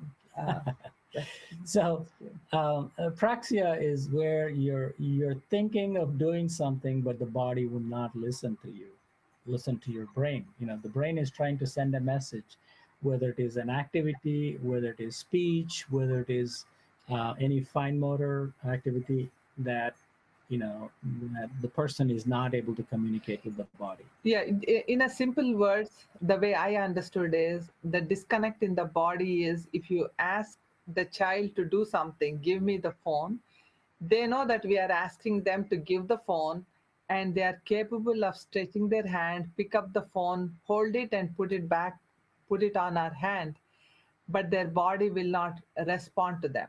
For us, when we hear any command, our hand automatically goes to the phone and picks it up and gives it to the people that wants the phone. But with autism, even though they know how to do it, they want to do it, and they do understand it, their body doesn't always cooperate with them. The other day, I was reading something on social media where the boy was explaining how difficult it is for him to do day-to-day activities. He was saying that his body is his enemy. His body does not listen to him, and he does hurt his mom even though he doesn't want to. And those are the things that really make me feel that there is so much that we don't know about autism. But then once we know what it is, at least we will learn to work around it. Yeah, I mean, if you look at the current numbers in the USA, there's autism is 1 in 36 children have autism, which is a scary number. And it keeps growing every year. So autism is a very tough condition because we don't know a lot about it. We don't know what causes it. Although we know that there is genetic influences and there's environmental influence, but we cannot pinpoint exactly what. And there's no biomarker, there's no test where you can get a blood test and get a diagnosis. All right, it is very complicated because it is a spectrum. Not only it is a challenge for the parents, but also for the physicians and the psychologists. The other bigger challenge is that it is growing very fast. The numbers are increasing, and nobody knows why. Every year it is growing by about 10%. The third challenge is that there's no one specific treatment or drug where you can give and expect that it'll get better. So the whole field is open. Of course, ABA works, and there are several other methods that where you're engaged with the kid and are teaching. Those things work, but there's no one prescribed method that will always work, right? Each child is different. So the best thing is to keep engaged and let the child lead you, but also teach them as if you would teach a regular person, a regular child, because they are capable of understanding, even though they're not capable of speaking, even though they're not appearing that they're understanding, they are understanding. They are able to get everything that they are seeing and learning. So don't shortchange, if you're a young parent and thinking, okay, what should I do with my child? Be as open and as interactive as possible, and then teach them, things like you would teach a regular child, and never give up, because there is hope. Things do get better as they get older, and as you see a lot of these interactions turn into positive outcomes for them in the future. And as young parents, when we want our kids to be healthy, we'll do whatever it takes for them to be healthy and thrive. But the diagnosis really hits us in such a way that we think that the whole world has come to an end. But allow yourselves to go through that circle of disappointment. We go through anger, we go through disappointment. I don't know what the other stages are, but give yourself that permission to go through all that. We become bitter, we become sad, we become all that. But once we are gone through that, don't resist any of those things. Just let yourself go through the whole cycle. Once you're done with that, then you should know that you are the only one that can help your child. Nobody else can do it. Of course, we can find different therapies, but that is only until they do the therapy. It's not 24/7. And understanding your child and knowing that they are there, even though you feel that they don't understand anything, they don't have empathy, they don't love parents and all those things. That is how we kind of thought, because when there is no communication, how would you know that she is like us? Now that we know that she is a lot like us, we talk to her as if she does understand. And whenever we take her to the sessions, that's where she responds. But that training we can, even parents can learn. Since we just started, it's not, we haven't become fluent yet, myself and my daughter. But she told me that she wants to study neuroscience, which I feel very privileged that she told me. but there is a lot that we can do to help the children. Once we know what it is and why they behave the way they behave and things like that. And one thing is that there is no quick fix. People say that you do this, you do that, we will cure autism in 1 year. I see a lot of people and lot of organizations claim that. It's a long process. It's a laborious thing. The child has to work and also the parents. One thing I always tell on my radio show is you and your spouse have to be one team. It has a very huge impact on your marriage. Knowing that we should work as a team. Of course, sometimes you agree and you disagree and all those things. But one thing we should always keep in our mind is our focus is our child. And we need to provide them very loving and a stable environment, which means arguing, fighting, and those things we should be very, very, very minimal, because they cannot come and ask us. We should always put ourselves in our child's place. That's when we know how we want our environment to be. We make sure the television is not very loud. We don't watch the things that might affect her in any negative way. And anywhere we go, we take her. We never leave her at home. And sometimes, being an autistic family, people behave in a different way. Sometimes they mean it, and sometimes they don't. Many times they tell us to come without our daughter, even though she's not very disruptive. She does talk loudly, but we are very mindful of that. But what we do is we teach our children, the other typical kids, that people are not supposed to pick and choose who they want to come to their events. So if we go as a package. All 5 of us will go, or else sometimes we do leave all 3 kids at home. But that is how we do the awareness also. People seen our daughter, and she's everywhere we go.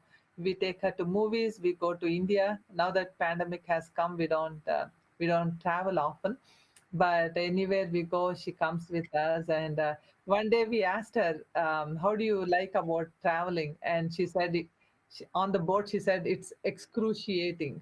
And I was so surprised because her language is so what do you say? Very high. Well developed. Very well developed, and I always have my dictionary open to see what those words mean. And right now we are really enjoying her company. She's much calmer. She wants to be with us. She wants to watch TV with us.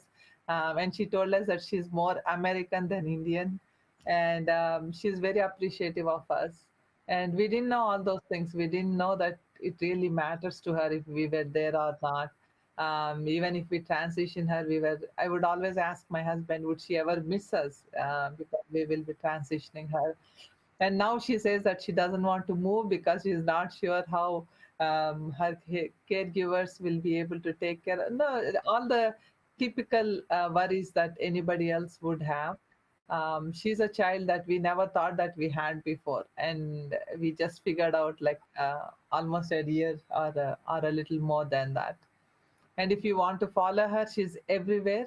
Designs by Siri / my name is Siri. If you want to know more about her, there's a YouTube channel. She has her own online store. You can actually see how what kind of stuff she makes. And on YouTube, I always put her activities, including her jewelry making. She does a lot of things. We can teach her anything, and she's very patient, and she loves to create different things. So one of the things that we did this last year was that actually make a movie, a documentary about her life, because one of the things we see is that a lot of parents are concerned about their child, other people knowing about it, whether it is parents or whether it is friends. They try to hide them. But then the more we expose them to the real world and the real world sees them, that is part of autism awareness, right? People try to understand. There is a stigma attached to it. It will take some time for us to get over it. But I think that is very important for other people to see your child, and also for your child to see the world, outside of the home, and school, of course. But as you develop that, you get more bolder, and also your child feels more normal. And Siri has this inspiring story. So we created a documentary, and it's called My Name is Siri. You can go to mynameissiri.com and also look at the trailer and what it is all about, and the team that made it. It's an awesome team, and we actually had a premiere this year in San Francisco Bay Area. Another thing we need to remember is, as families with autistic children, we need to take them into the community. What we do is, we don't want people looking at our children, because we do notice that they are looking at us, and we do see that whenever we go out. But when I see that, I smile at those people. I tell them that I introduce my daughter, and I say that she's autistic.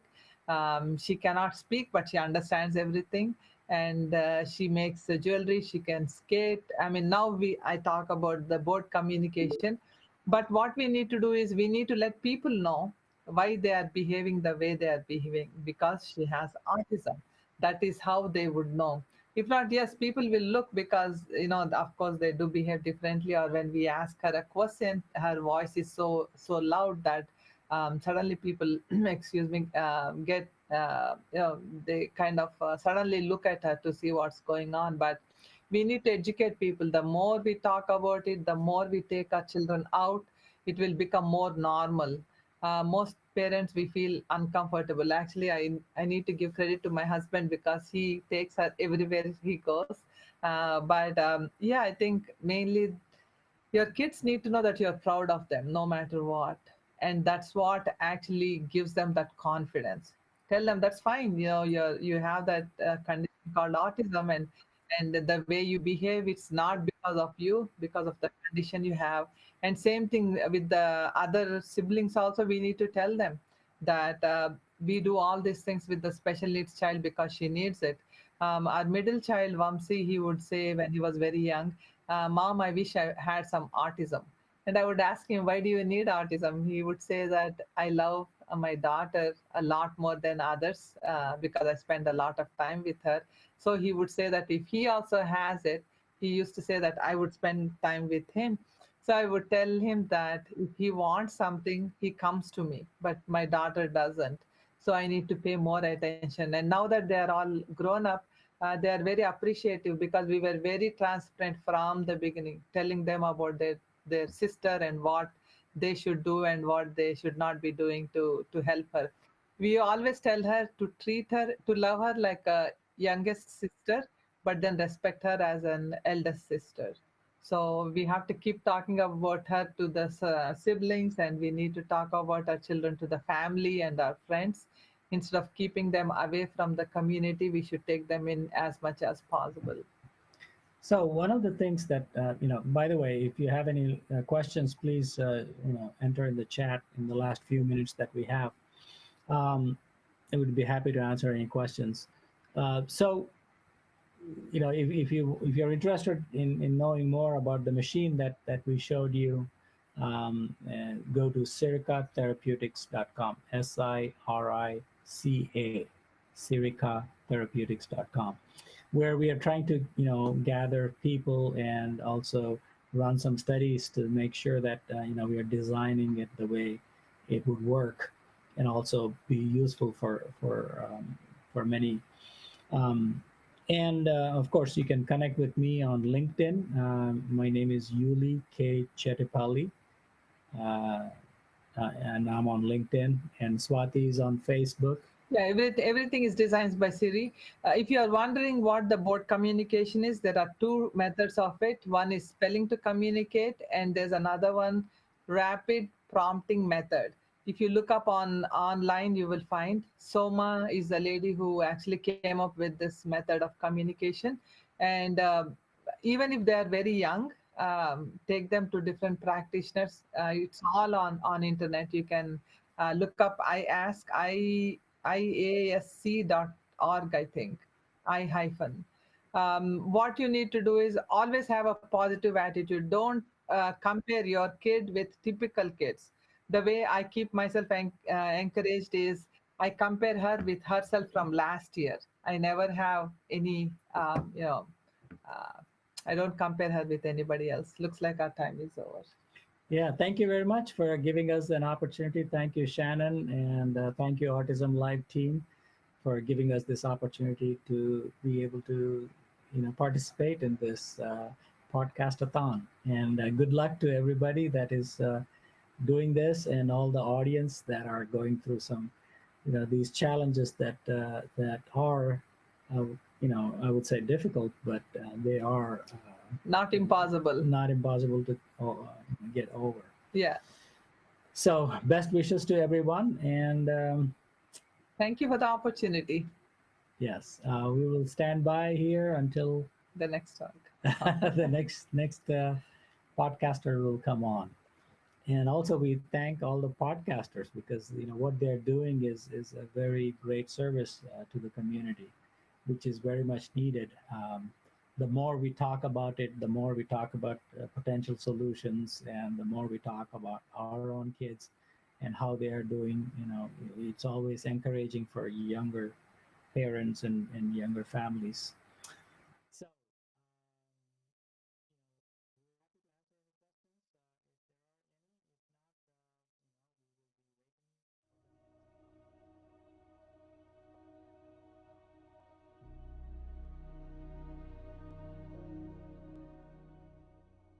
Hello, fellow activists. In our last segment, we talked about step number 4, run your own race, don't compare. Your child has their individual journey. Moving on to step number 5, shore up spiritually. Now, spirituality is a very loaded word. It means a lot of different things to a lot of different people. I'm not talking about religion in the traditional sense. I'm talking about a practice, a belief system, or a ritual that speaks to your soul. Now, that doesn't have to be found in a church or a synagogue, although it may well for you. It could be found out in nature. Your altar could be a redwood tree. Your hymns could be birds singing overhead. It's different things to different people. In the early days of Wyatt's autism, I don't know how I could have survived without my church. In addition to dealing with his diagnosis, I was dealing with my husband's battle with cancer, the aging of my parents who lived across the country, and their eventual passing. I knew I could find peace, at least for an hour and a half, sitting in the pew of my church. See, anything can become a spiritual practice if you approach it that way. And for me, it wasn't found in a sermon or in a religious doctrine, but in my fellow man. We'll talk more about that next. In the meantime, find out what speaks to your soul and keep the faith.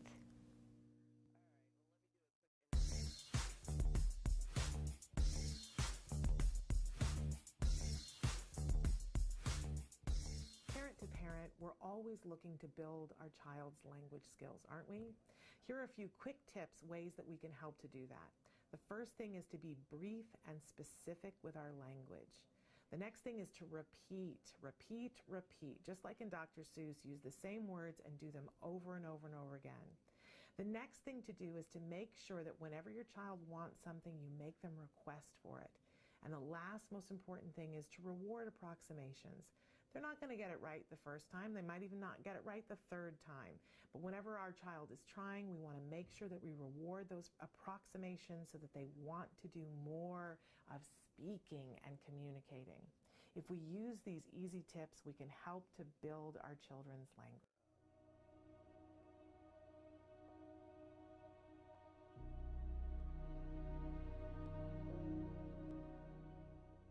Hello, fellow activists. Last week, I introduced you to step 5 of the 10 steps to empowerment, shore up spiritually.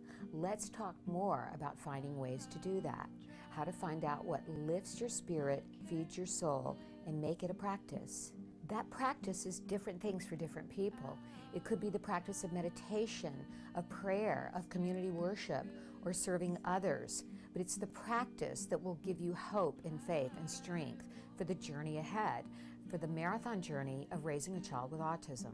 I get inspired every day by the families of children with autism that I come into contact with, like the parents of the nonverbal child who have not given up hope that that child will speak one day, or the grandparents who should be enjoying their retirement but instead are joyfully raising their adult grandchild with autism, or the mother who is fighting for services for her daughter while her Marine husband is fighting a battle to keep our country safe.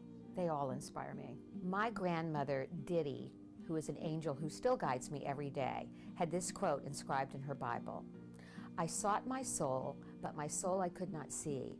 I sought my God, but my God eluded me. I sought my brother, and I found all three." I think I'm finally starting to grasp the meaning of that.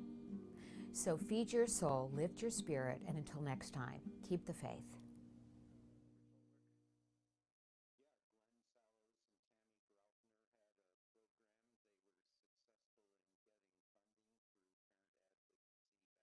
Early 90s, and therefore were one of the first publications of the replications of Lovas's study from 1987. And then also you had Sveinike's program in Norway, which also had secured funding in the 1990s. And Mila Dickens' program out in Modesto, California had secured funding. And then actually 2 programs in Modesto, because of the advocacy of parents there, had secured funding. Jane Howard's program also there.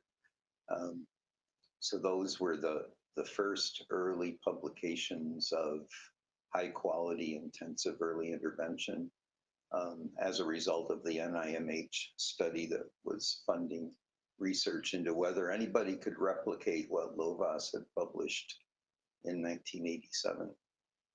Right.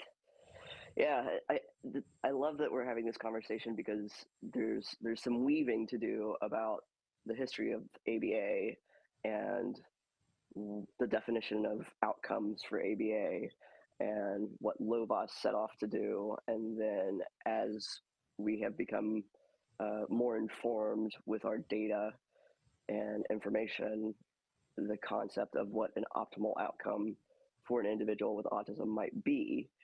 And, you know, Lovas's study sort of highlighted this false dichotomy of the differences between an optimal outcome being 53% of those individuals being indistinguishable from their peers, right? After X number of hours per week for an average of 3 to 5 years in early intervention.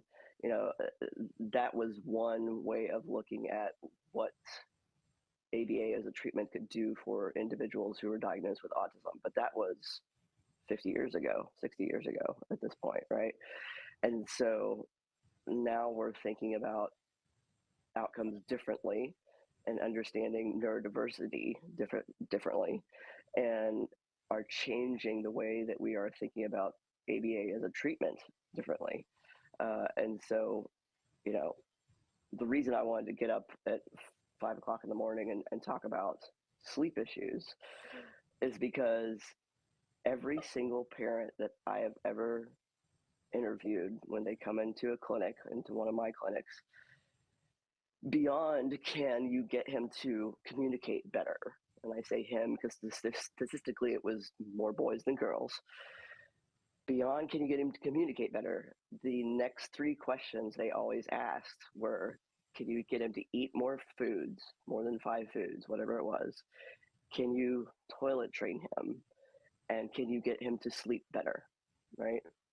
And so those 3 issues, eat, sleep, and potty, I called them, ESP issues, turned out to be the biggest 3 quality of life issues for most individuals, most families coming to me for early intervention and even into school age and beyond, of what optimal outcomes might look like for individuals who might be impacted by autism. What's been your experience with those three issues: eat, sleep, and potty? Yeah, I love that that's what you're focused in on, because I always think about that as the self-care realm being the realm that when you're talking to new graduate students in ABA, that doesn't seem sexy. That's what we want to do is the psychodynamic person-to-person treatment and have the big breakthrough like in the movie Ordinary People, and do all the things that really feel like real psychology or behavior analysis. But the nuts and bolts for most families is self-care, and that's what they're faced with. That's what they're doing all day long with their children without relief. And a lot of what we do when we're providing a comprehensive program is giving the parents a bit of a break from those constant demands. Amen. I mean, yeah, it's so basic to all of us, right? What you eat, how you sleep, and your ability to process the foods and whatnot that you eat. So eat, sleep, and potty is just basic to all of our own self-care. It's sort of a monument to how we're going to be able to establish the groundwork to move forward in the world, period. But, I mean, I should preface all this talk about sleep by first saying that one of the tenets of our science and our treatments and our care in the autism space is to only select goals that are pertinent to the families or to the individuals themselves. So if sleep is not an issue for you or for your family, then this podcast or this talk about changing these things is not directed towards you. But for the multitude of families who are impacted by sleep disruption, I want to talk about all the different ways that sleep can be interwoven with autism symptoms and the symptom burden, if you will, of that diagnosis for individuals and families. So first of all, there are issues between sleep disorders and sleep behavior. So tell me a little bit about your understanding of those things, Eric. Well, you were just addressing it so well. It's some people are sleeping according to whatever schedule they prefer. They're very pleased with their lives, and they don't need help from a professional. But more than half of the kids that we work with, that is a major complaint of the parents. And we're talking about early intervention. So the best way to keep ABA positive is to do early intervention rather than to wait until adolescence. And now, what are you going to do to help a child that's got an entrenched disordered pattern of sleep? And I might go off a little bit on that. So often we're seeing children in adolescence and young adults who have incredibly dysfunctional sleep patterns. And this has nothing actually to do with autism. We encounter children who are up all night playing video games. And those patterns develop slowly over a period of 10 years to the point where parents take for granted, I'm going to be zonked out and my kid's going to be up all night. And while they're going to school, the problem is kind of masked because school copes with kids that can't pay attention, that are groggy, that are ornery because they've been up all night and now somebody's had to drag them out of bed and get them on the bus. And they're in school and maybe they're even dozing, but school can accommodate any challenge you might have. But now what's going to happen when that child goes off? And again, I'm not even talking about autism yet. That child now goes off to college or goes off to independent work, social life, and they're still used to being up all night and sleeping during the day. What are they able to get a job and keep that job? Are they able to get to classes and learn from their college experience? Or are they really just so used to being up all night that their pattern of life is very different from the majority of their peers? And about autism, there's this obvious, more persistent, perseverative pattern of behavior that's really hard to break. Whereas for you and I, it was ridiculously easy to learn to just get to bed on time, which I'm saying with a big smile. Yeah, that has not been the case in my entire life. Yeah, but that's an interesting point. Like, we haven't even gotten to autism yet, because at some point, I think over 20 years ago, at a workshop I went to in ABAI in Atlanta, I went to a workshop about sleep and autism, and the gentleman whose name is escaping me right now, fact that there is a diagnostic crossover between individuals who are diagnosed with ADHD and those who are just sleep deprived in children, because they're behaving hyperactively in order to keep their brain and their nervous system regulated based on the lack of sleep. And I've seen that in my observations of children in general.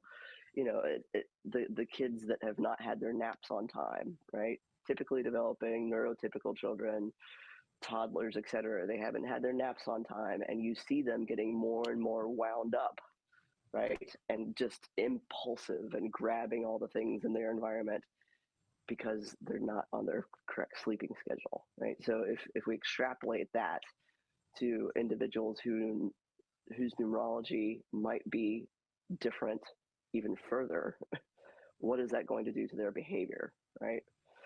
So yeah, I think statistically it's somewhere between, and this is a wide berth, but somewhere between 44 and 89% of individuals on the autism spectrum have some type of sleep disturbance.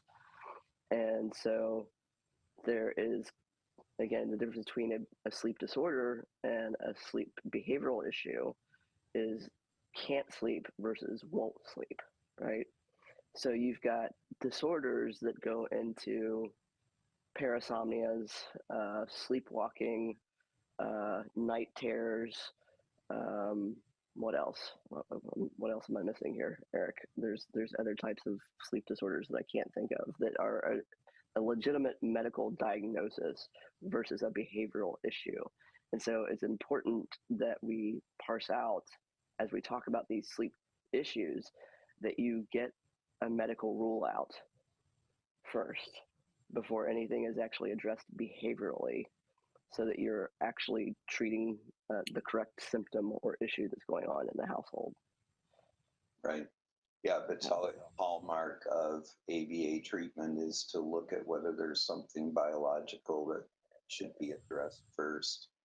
I think, unfortunately, though, the huge, vast majority of folks are going to encounter medically is medication treatment, which is not actually recommended by the medical professional associations. In fact, it's counter-recommended because drug treatment is only a temporary stopgap for treatment before children habituate to the therapeutic doses. Yeah, and what are some of the medications that you see prescribed, or even sometimes not even prescribed, just used? Well, your normal pediatrician, and frequently people are going to talk about, I'm even blanking out the term, it's more of an herb than it is a drug. Melatonin? Yeah, melatonin, thank you. Yeah, yep. And then people will recommend just basic, pediatricians might recommend that you just try a basic antihistamine that has a depressant effect on all of us. And then you've got your real sedatives, which again, parents who are desperate. And when you were trying to think of different psychiatric labels for sleep disorders, you know, some parents are desperate for relief just because they're having real behavioral issues with a child's sleep. So twice in the past 10 years, a major complaint brought to us from a family was, my child's fixated on stuffing the toilet and flushing the toilet, and we've literally had to replace our ceiling because our upstairs bathroom flooded and we were asleep. And wake up in the morning and you need a new ceiling. So the problems children get into, we all know about how challenging it is to come up with a lock for your house that your 4-year-old child can't figure out how to defeat. And then they're out bolting, and the neighbors are finding your child sleeping on their doorstep in the morning.